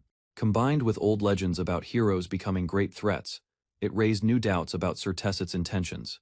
Even so, the group found the card suspicious and questioned whether it could be trusted as proof. With no decisive evidence available, they concluded that Sir Tesset's true allegiance remained uncertain, leaving the investigation unresolved. Next court assembly approaching, the group decided to return the flame of Tesset and search for the Iron Maiden's remains before the area reset. Attention then turned to the Council of Elders. The hero was tasked with gathering information without attracting suspicion. The plan carried serious risks, as being exposed could lead to accusations of treason and immediate retaliation. Unfazed, the hero revealed that he had already prepared a disguise and intended to investigate while hiding his identity. Confidence quickly turned into comedy when his disguise amounted to nothing more than a cheap fake mustache, leaving the others completely unconvinced. He reasoned that even a drastic change in appearance might still be recognized by the world as the same person. Questions soon arose about how closely this world actually followed the rules of the original game. Reflecting on everything that had happened, the hero admitted that many events no longer matched his knowledge, making future outcomes difficult to predict. Hearing the uncertainty, Ada proposed a new idea that could help test their assumptions. Meanwhile, far from the mansion, a villager fled in terror as a powerful lava boar charged through the mountains, creating a new crisis. Near Askir village, the charging lava boar suddenly fell after a swift strike cut through the powerful monster. Its slayer inspected the damage to his coat before turning his attention to the frightened girl the beast had been chasing. Relieved to find her unharmed, he offered reassurance and helped her recover from the shock. Back in the village, the girl's grandmother tearfully thanked the stranger for saving her beloved granddaughter. As they spoke, the villagers explained that monsters rarely appeared in the area. The unusual attack raised concerns that something abnormal was happening nearby. The villagers warned that the season of war had begun, a rare period when monster territories expanded and danger spread across the land. Remembering the hero who had recently passed through, the young girl wished he would return and stop the threat once again. An elder recalled stories of the previous season of war, describing it as a disaster that claimed countless lives and left lasting scars. Despite the grim memories, the girl remained optimistic and insisted that everything would be all right. Filled with confidence, she declared that Shishiku would protect everyone and even find a way to defeat the Demon King. Defeated demons did not always vanish completely, and some could leave behind unexpected traces. As an example, she explained that Laspi had transformed into a harmless slime instead of disappearing, like other demons. Curious about the story, the traveler followed the clues to the Fountain of Bios, a place once known as the Great Swamp of Starvation. There, the details became even stranger. By all known logic, Lasby should have died, yet signs of life remained. Faced with the evidence, the traveler wondered whether a hero's power could bend even death itself, revealing a frightening possibility. After hearing the story, the hero fell into deep thought. The survival of Lasby raised questions that could not be explained by ordinary logic. A guidebook described the black flame of Tesset, the dragon of justice, whose fire darkened whenever lies. Meanwhile, in Duchess Mamiya's mansion, Waneyu Lee Mamiya relaxed in a bath after handling Merchant Guild affairs. While resting in the warm water, exhaustion weighed on her mind as she reflected on recent events and growing concerns. A servant attended to her, preparing aromatic products and assisting with her daily routine as she continued to recover her composure. Soon after, she decided to leave the bath and spend time shopping. Before departing, she instructed her servant to bring a newly made ring the following day. A sudden operation interrupted Waneyu's bath. Through the steam, officials announced that a liar had been identified among those present. Moments later, the flame of Tesset appeared. Chains tightened around Waneyu as the divine judgment began. Soon afterward, Sir Tesset arrived and ordered a direct examination. Waneyu faced the tribunal despite her confusion. Without delay, the questioning continued. Tesset dismissed objections and focused on uncovering the truth before time ran out. The investigation reached its key point, when Waneyu denied serving the Demon Lord or the Elite Four. Although angered by the accusation, she maintained her innocence. Tesset withdrew and the Black Flame judged Waneyu innocent. Sheba rushed over and checked on her condition. Relief finally reached Waneyu. The tension faded from her body as she realized the ordeal was over. Elsewhere, 3 adventurers hurried through the city at night. One of them angrily complained about an elderly man while they pressed forward with urgency. 30 minutes earlier, a group had discussed a strange plan involving a small creature and a possible transformation into Sir Tesset. The conversation continued as they identified the target, an elderly man with distinctive swirling hair who had recently appeared at the mansion. Group's plan moved forward as the small creature successfully took on Sir Tesset's appearance. Soon, the creature revealed its true identity as a member of the Elite Four. Confident in its power, it ignored every order and mocked those around it. Rather than backing down, the heroes reminded the creature that it was no longer free to act without consequences, and now stood surrounded by enemies. A direct warning followed. The leader threatened to send the creature back to the underworld if it refused to cooperate. Faced with overwhelming force, the Elite Four member immediately lost its confidence and panicked. After being threatened, the Elite Four member quickly surrendered. Terrified of being sent back to the underworld, it agreed to follow every instruction. Once it calmed down, the group explained why Sir Tesset's appearance was necessary. The disguise would help them avoid immediate suspicion. By borrowing Tesset's identity, they could investigate the Council of Sages, while drawing attention away from their real ally. Disguised infiltrator was ordered to meet the sages, conceal its true identity, and avoid raising doubts until the investigation ended. With the plan settled, attention shifted to recovering their original bodies before the operation began. Since no convenient magical method existed, they would have to investigate through careful observation. Even if Shishiku was somehow connected to the incident, they agreed that rescuing the princess and exposing the infiltrator came first. One member then raised a concern about failure. The possibility of never identifying the spy forced everyone to consider alternative outcomes. In response, the group decided to monitor the Council of Sages and their associates, believing suspicious activity would eventually reveal itself.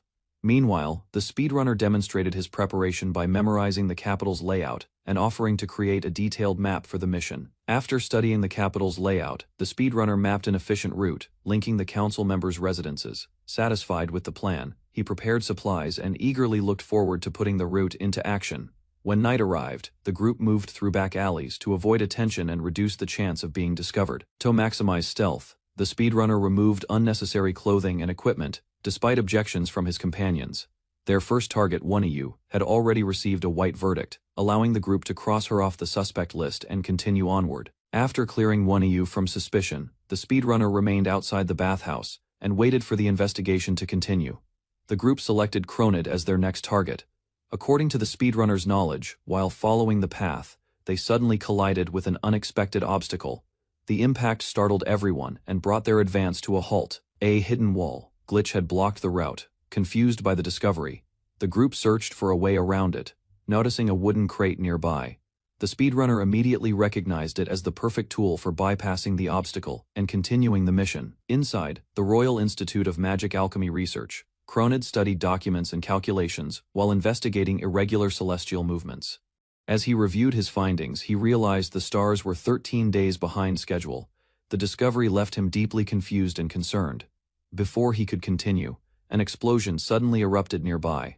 The shock interrupted his research and scattered papers across the room. Moments later, Sir Tesset appeared and initiated an immediate investigation. Chains locked around Cronid before he understood what was happening. Asked whether he served the Demon Lord or the Elite Four, Cronid firmly denied the accusation, while the disguised investigators observed his reaction. After the interrogation, the flame of Tesset turned white, proving Cronid's innocence. With another suspect cleared, the group shifted their attention to Lechifika. Kira explained that her family's military background made the investigation especially difficult. As they approached the mansion, Kira revealed details about a secret passage known only to family members and described the estate's fortress, like defenses. Rather than using the hidden route, the speedrunner spotted a section of wall without collision detection and chose a faster path, taking advantage of a rare oversight left in the game world. He slipped through the wall and continued the operation. As the group approached the Lechifika estate, Kira could not hide her admiration for the family home and the legacy it represented. Inside the mansion, Balz's Lechifika, Kira's grandfather and the Grand Marshal of the Royal Army, stood alone in a quiet room. Without warning, the investigators launched their operation. A sudden explosion of smoke filled the chamber and interrupted the old soldier's thoughts. The disguised Tesset immediately began the interrogation, while the others prepared to observe the suspect's reaction. His sharp response startled the investigators and revealed the instincts of a veteran warrior. Before the confrontation could escalate, Kira stepped between the blades and stopped her grandfather's attack. After lowering his weapon, Balz's agreed to cooperate. Kira promised to explain everything once the strange operation was finished. The questioning proceeded without resistance. Offended by the accusation, Balz's firmly rejected any connection to the Demon Lord or the Elite Four. The flame of Tesset soon turned white, confirming his innocence. With another suspect cleared, the investigators hurried to continue their mission. As they departed, Balz's watched the group leave and quietly identified the speedrunner as the otherworld hero. With Balz's cleared by the flame of Tesset, the group eliminated another suspect and continued their rapid investigation through the capital. Only Malena remained. Although no one believed she served the Demon Lord directly, doubt still lingered around her possible involvement. Determined to uncover the truth, the group headed toward her location, while discussing the possibility of forcing a confession if necessary. Their destination was the penthouse annex of the monastery at Wolferia Cathedral, where Malena currently resided. Unwilling to waste time, the speedrunner announced that he would take a shortcut. The others looked on with concern as he prepared another unconventional route. By jumping onto tiny decorative vines with collision detection, he planned to climb the cathedral wall directly. Using the hidden footholds, he rapidly ascended the structure. The route was far faster than entering through conventional paths, leaving his companions stunned. Recognizing the technique required exceptional skill, he instructed the others to remain behind while he proceeded alone. Ignoring the warning, Kira and her companion attempted to follow. They leaped onto the same narrow footholds and chased after him. Kira realized she had overestimated her abilities and decided the speedrunner was the only one capable of reaching the destination efficiently. At the cathedral annex, Malena spent the night in prayer, hoping for guidance and protection for the troubled people of the kingdom. While she prayed, the investigators arrived outside her residence. Unaware of their presence, Malena continued her quiet devotion. Without delay, the operation began. Chains appeared around Malena as the familiar interrogation procedure was set into motion. The disguised Tesset presented the usual question and demanded a direct answer regarding any connection to the Demon Lord or the Elite Four. Recognizing the investigation's unusual methods, she correctly identified the interrogator as the otherworld hero. Malena remained calm throughout the interrogation. The speedrunner quickly realized that tricks and pressure would never work against someone so composed. Concerned about the time limit, he repeated the question. Meanwhile, Malena observed the situation. At last, Malena gave a clear answer and denied any connection to the Demon Lord or the Elite Four. The flame of Tesset immediately turned white, confirming her innocence. With the final suspect cleared, the investigation reached its conclusion. Elsewhere, in the royal castle dungeon, the real Tesset reacted with outrage after learning what had been done in his name. Back at the castle, Wonyu angrily defended herself. She insisted that numerous servants could confirm her whereabouts and prove her innocence. Meanwhile, the imprisoned Tesset struggled to understand the situation. Without the flame of Tesset in his possession, the group explained their plan. By using the flame to interrogate the Council of Sages, they had ensured Tesset would be arrested before he could interfere. Although amused by Tesset's predicament, they acknowledged that events had unfolded in a strange way. Soon afterward, Balzes arrived with Milena. Having spoken with her directly, he demanded a proper explanation for everything that had happened. Kira assured the group that her family's involvement would protect them from serious consequences. Soon afterward, Ada stepped forward and took responsibility for the operation. She explained that the investigation had been conducted under her orders. She stated that the goal had been to expose a possible traitor hidden among the Council of Sages. As details emerged, several misunderstandings were cleared up. The group clarified incidents that had occurred during the investigation, including the confusion surrounding Waneu. However, one crucial question remained unanswered. If none of the suspects were guilty, then who was the Demon Lord's spy? Every suspect outside the prison had already been proven innocent by the flame of Tesset. Ada turned toward the dungeon cell and identified the only remaining possibility. Attention immediately shifted to Tesset himself. Without hesitation, the group decided to perform one final interrogation. Determined to end the mystery, they brought the flame before the imprisoned dragon. The operation began at once. Confused and frustrated, Tesset demanded answers as the familiar question was presented to him. After a brief silence, Tesset confessed. To everyone's shock, he admitted that he was the spy they had been searching for all along. Tesset admitted to being the spy, but insisted his actions were meant to protect the kingdom. The revelation shocked everyone. Tesset argued that the otherworld hero posed a greater threat, and feared he could become a second demon lord. Before he could fully explain his reasoning, Tesset began revealing sensitive information about the hero and Ada's involvement. Suddenly, he collapsed inside the cell. The interruption came so abruptly that nobody understood what had happened. As panic spread, suspicion shifted toward a darker possibility. The group wondered whether Tesset had been silenced before he could expose the truth. Moments after his collapse, Tesset regained consciousness. However, his confused expression immediately suggested that something was terribly wrong. As everyone gathered around, Tesset looked at the surroundings in bewilderment. He could not recognize the place, and even questioned his own identity. Faced with Tesset's apparent memory loss, they struggled to understand whether the collapse had erased his memories, or if an even deeper mystery had just begun. In the throne room, a judicial officer delivered a report on the previous night's incident. Her investigation revealed that Duke Tesset had secretly served the Demon Lord as a spy. Evidence showed the Duke confessed after regaining consciousness, lost his earlier memories, and left behind a mana-infused blood-stained card in his study. Further examination restored the card, though powerful concealment. Magic prevented most of its contents from being read. Meanwhile, Sir Tesset remained under house arrest, showing neither resistance nor desire, as though his spirit had already departed. The investigation confirmed that no witness at the scene had erased Lord Tesset's memory. Instead, a spell had activated automatically under specific conditions, causing crucial evidence to disappear. To prevent unrest, the court decided to announce Tesset's retirement due to health concerns rather than reveal his crimes. Despite the explanation, doubts remained about why a respected noble would become a spy. His actions appeared inconsistent with the Demon Lord's interests, making the case even more puzzling. Remembering Tesset's devotion to justice, the officials struggled to believe he had willingly betrayed the kingdom. The king rejected the idea that Tesset had willingly become a spy, believing his character and actions never matched such a role. A new possibility emerged that someone had manipulated Tesset's mind and pushed him into serving another purpose. The court ordered further investigation, suspecting the blood-stained card and its mana traces were connected to the mystery. Attention then shifted to the otherworld hero, whose rapid success in resolving major problems continued to raise questions. Meanwhile, officials reviewed the hero's record and discovered a long list of offenses committed throughout his activities in the kingdom. After reviewing the hero's actions, the king officially pardoned his many offenses, accepting that his achievements outweighed the trouble he caused. Even so, the king could not help wondering what unexpected act the otherworld hero would commit next. Later attention shifted to the Duchy of Lafachika, where a gathering had been prepared at the family residence. Several guests enjoyed tea and desserts while the Duke observed them from across the table.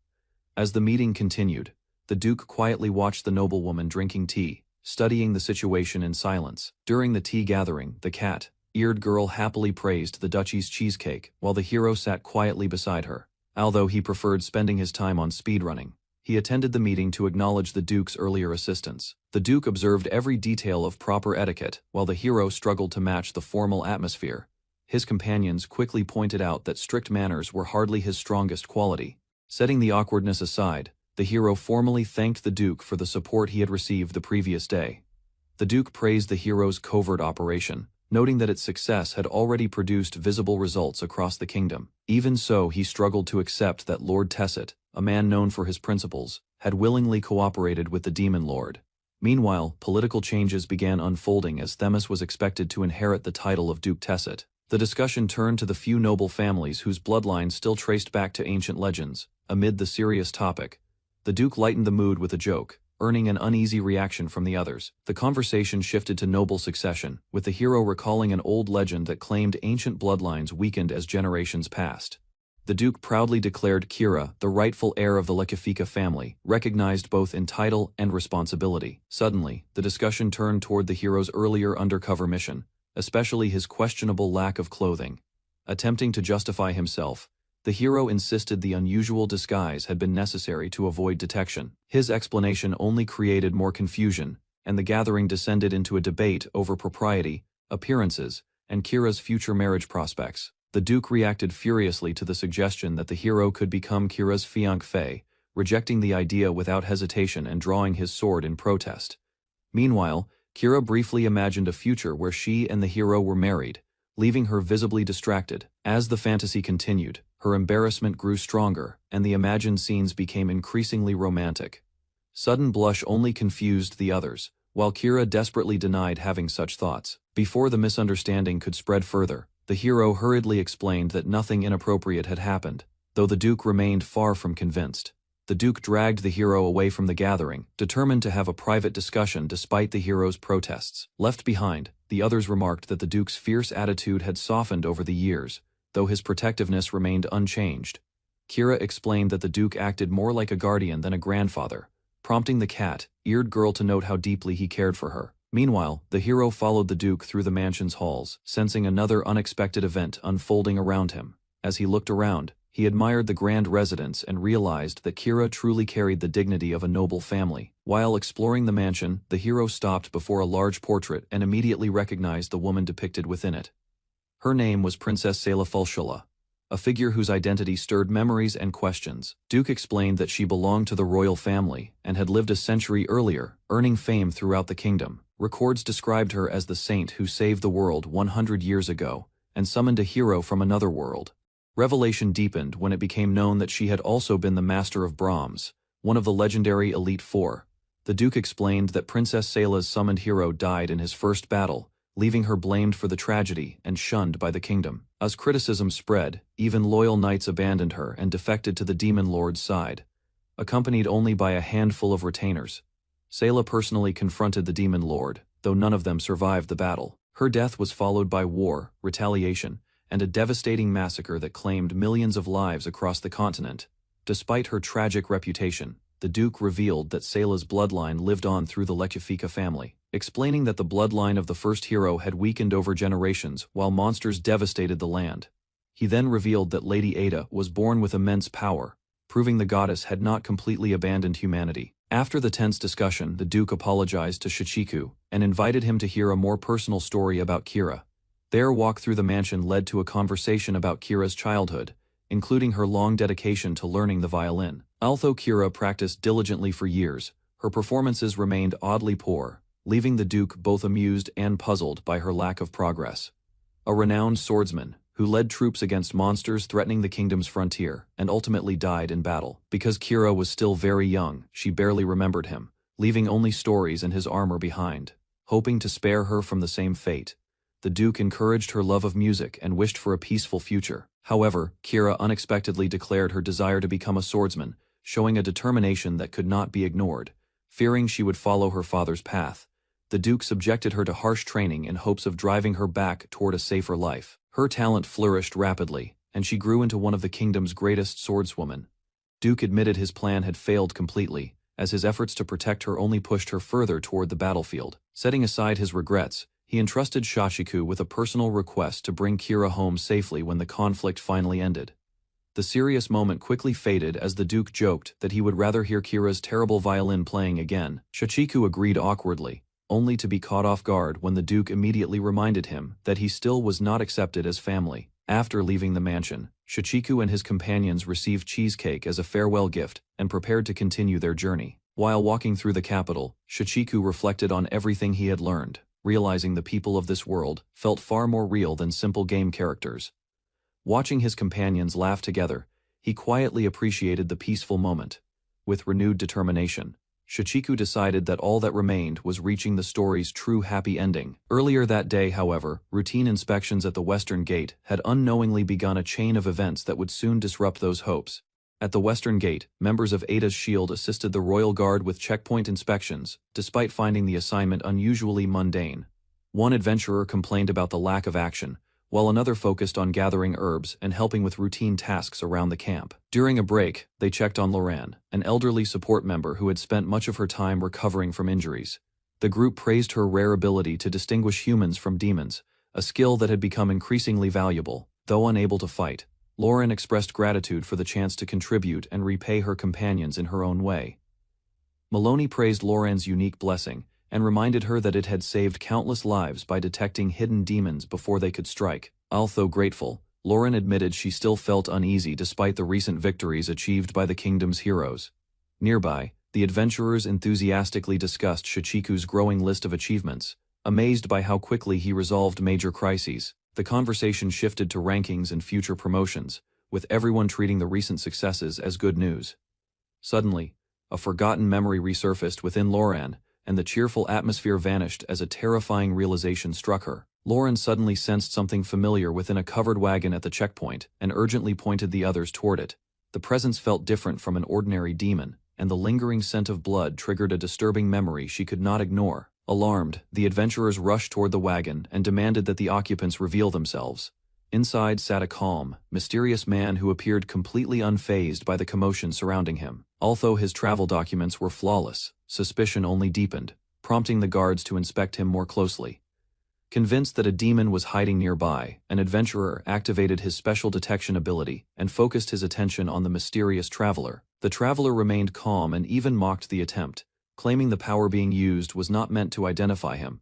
While others watched nervously, Loran suddenly reacted with shock as if she had recognized something important. The adventurer's confidence quickly crumbled when the traveler's presence triggered an overwhelming sense of dread. Without warning, the traveler declared that the truth had finally been revealed, leaving everyone frozen in uncertainty as the situation escalated. After a tense inspection, the adventurer finally declared that the traveler was human, leaving everyone momentarily confused. The traveler explained that a powerful item in his cargo had distorted the detection skill and created the false impression of a demonic presence. To support his claim, he revealed a massive magic stone taken from a lava boar, an extremely rare monster. The adventurers quickly realized the stone likely came from the creature they had recently defeated, confirming the traveler's story. Although the explanation made sense, Loran remained uneasy, recognizing that the sinister aura and scent of blood still did not fully add up. Satisfied with the inspection results, the guards allowed the traveler to continue his journey and watched as the wagon slowly departed from the checkpoint. As the wagon rolled farther from the city, his calm expression hinted that the incident was far from over. Shichiku suddenly awakens inside an unfamiliar canyon, calling out Ada. As confusion spreads across his face while wondering exactly where he stands, Danya jolts awake inside her own bedroom, cat ears twitching nervously. Realizing the vivid memory of the summoning was only a dream, she glances toward her locked diary, reflecting quietly that 8 full days have passed since visiting Lechifika Mansion and Old Man Balzus. Danya writes that Shichiku has already defeated both Arachne and Laspi, though Lord Tessit's investigation continues progressing only slowly through the kingdom. She reminds herself their mission remains unchanged, wondering whether the darkness ahead hides mere remnants of the Demon Lord or something worse. Below the shining capital, their true goal stays clear: eliminate the remaining Elite Four and bring lasting peace to this troubled world. At the Adventurers Guild called Ada's Shield, Shichiku proudly receives an S rank medal after officially setting an entirely new speedrun record today.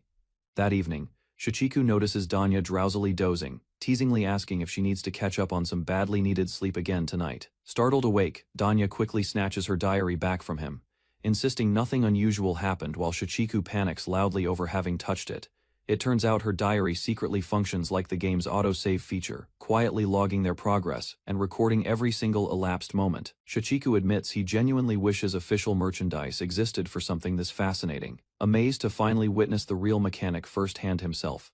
Today he recalls how ordinary games let players rewind their progress through loading saves or resuming instantly from an earlier checkpoint screen entirely. Standing alone in an empty white void, he recalls his first thought was losing all ability to return home, and wonders about a game over walking. Beside a companion, he considers that a game over might mean simple death, or perhaps a safe return to his original world. He imagines dying deliberately to reload an earlier save, though relying on glitches from the start makes that option feel far too careless. Curious as always, Ada excitedly asks whether Shoshiku has personally awakened any powerful new skills. After defeating members of the Elite Four, Ada insists that someone who has defeated 2 Elite Four members should surely gain a powerful blessing from the tempered holy sword. Shoshiku explains he never actually used a holy sword against them, having instead defeated both enemies using ordinary gold coins entirely, somehow. Dazanya volunteers to handle the summoning herself, while Ada admits she rarely bothers collecting those particular meta skills at all. Normally, Danya calls upon the royal dragon Falshella, summoning a brilliantly glowing great tree of blessings, entire skill tree above the astonished group. Danya proudly announces Ada personally taught her the ritual, prompting Shoshiku to demand how she suddenly gained access to the holy sword's tree. Laspi, still trapped in slime form, mutters that the odd kitty can somehow even recite the saint's prayer, without truly understanding anything happening.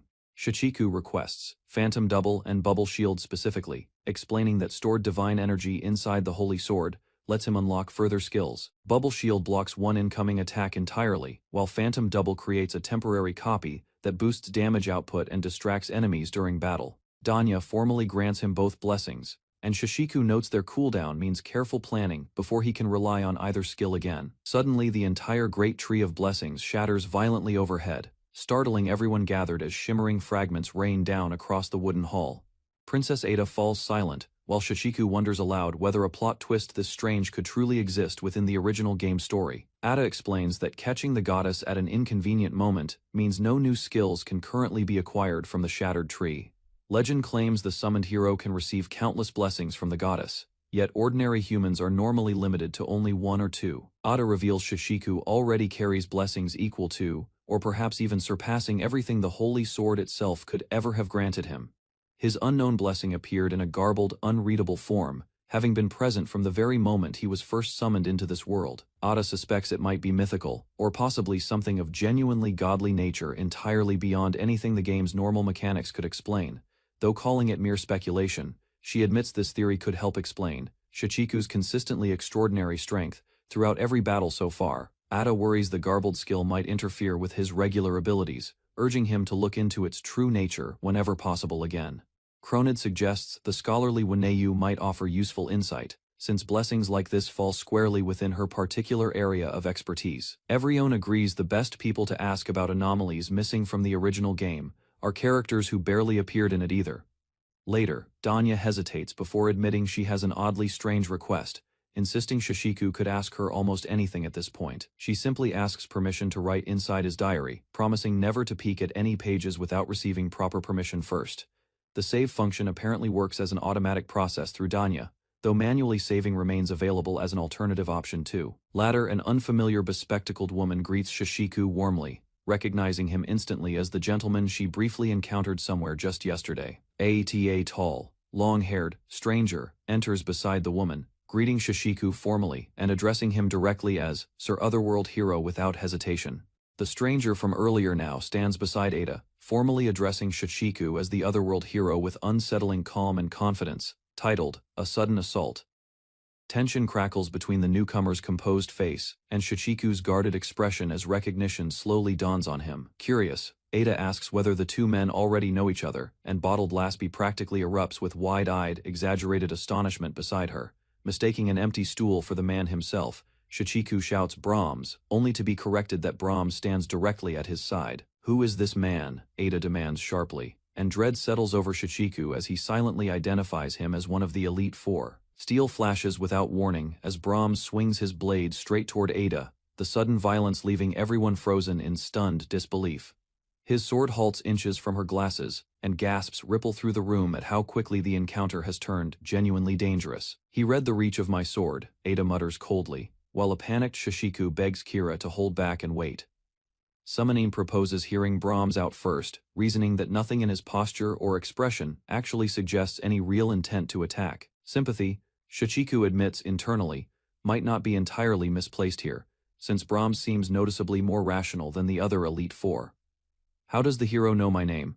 Brahms questions warily, while Kira, baffled, asks why sympathy would ever apply to someone like him. Something in that earlier tone had already given him away, Shichiku realizes, wondering if a hidden appraisal skill exposed his true identity. Unsettled, Brahms concedes that no other human has ever seen through his disguise this fast, questioning what could possibly explain it. Recognition strikes Kira like a blow, and she gasps that this must be the infamous blood-stained Brahms from the old legends. With an easy shrug, Brahms apologizes for the fright, adding that introductions now seem pointless since his name is already known. Unsatisfied, Kira presses further, demanding a real answer for exactly why someone like him would choose to show up here at all. Smiling faintly, Brahms explains he has simply come to file a demon subjugation request, since this building is an adventurer's guild. Shock spreads across Kira's face the instant he names his target, Morphomet, none other than the demon lord's own daughter. 10 days after his summoning, Brahms notes, Shichiku had already defeated Arachne and somehow sealed Laspi away inside a simple bottle. Kira warns against revealing anything further, even as Brahms wonders, quietly, how Laspi, who by all rights should be dead, still lives, bound and tormented. Morphomet screams her burning devotion to the demon lord, refusing every word of reasoning offered by Brahms. Explaining further, Brahms reveals Morphomet ordered them to retrieve the hero's severed head, no matter the cost required, since he personally holds no desire to fight. Brahms proposes cooperating with Shichiku instead of defying Morphomet and facing certain death. Recognizing this proposal doesn't exist within the original game, Shichiku silently notes that defeating the entire Elite Four remains mandatory anyway. Weighing the offer, Shichiku wonders quietly whether cooperating with Brahms against Morphomet might actually grant him something else entirely unexpected. Brahms suddenly asks whether that arrangement would fulfill Shichiku's true wish, catching him completely off guard with the strange pointed question. Kira scoffs at his glib manner, accusing him of wanting to defect now that the Demon Lord's army stands near collapse. She adds that his elevated rank within the Elite Four does nothing to conceal the cowardice of the man-bat who betrayed Princess Sayla. Calling him an outright coward, Kira watches Brahms merely muse aloud about the tragic fate awaiting every defeated general eventually. Without warning, an explosion rips through the street outside, sending debris flying as Shichiku and his companions flinch in alarm. Dust settles to reveal Morphomet breaking free nearby, prompting the group to rush urgently toward the chaos unfolding outside. Racing forward, Shichiku leaps into action while Ada charges alongside him, and Brahms calls out sharply for Kira to intervene. Kira insists she cannot trust someone entirely devoid of loyalty, urging Shichiku to abandon whatever sympathy he still holds for Brahms. She declares firmly that Laspi will never be surrendered to such a fiend, regardless of whatever alliance Brahms might propose. Unbothered, Brahms mutters that things have turned out exactly as expected, then casually recalls one more subjugation request left unfulfilled. He names the target as Medusa, the serpent of the cursed gaze, whose stare alone can turn any living creature to stone. With Laspi removed from the picture, Brahms warns that the long-slumbering Medusa may soon awaken and threaten nearby villages again. Ada recognizes the mentioned villages instantly, including Askir village, a place Brahms claims has shown him unexpected kindness over the years. Accusing him of shameless lying, Ada reminds Brahms that he remains a demon no different from Medusa herself. Ultimately, Brahms recounts how the kingdom's finest swordsman once led elite warriors against Medusa, destroying her magic eye before ultimately perishing himself. Startled, Shichiku echoes, "Whoa," as Brahms bluntly asks whether he could speedrun Medusa's defeat, while trusting him with something else.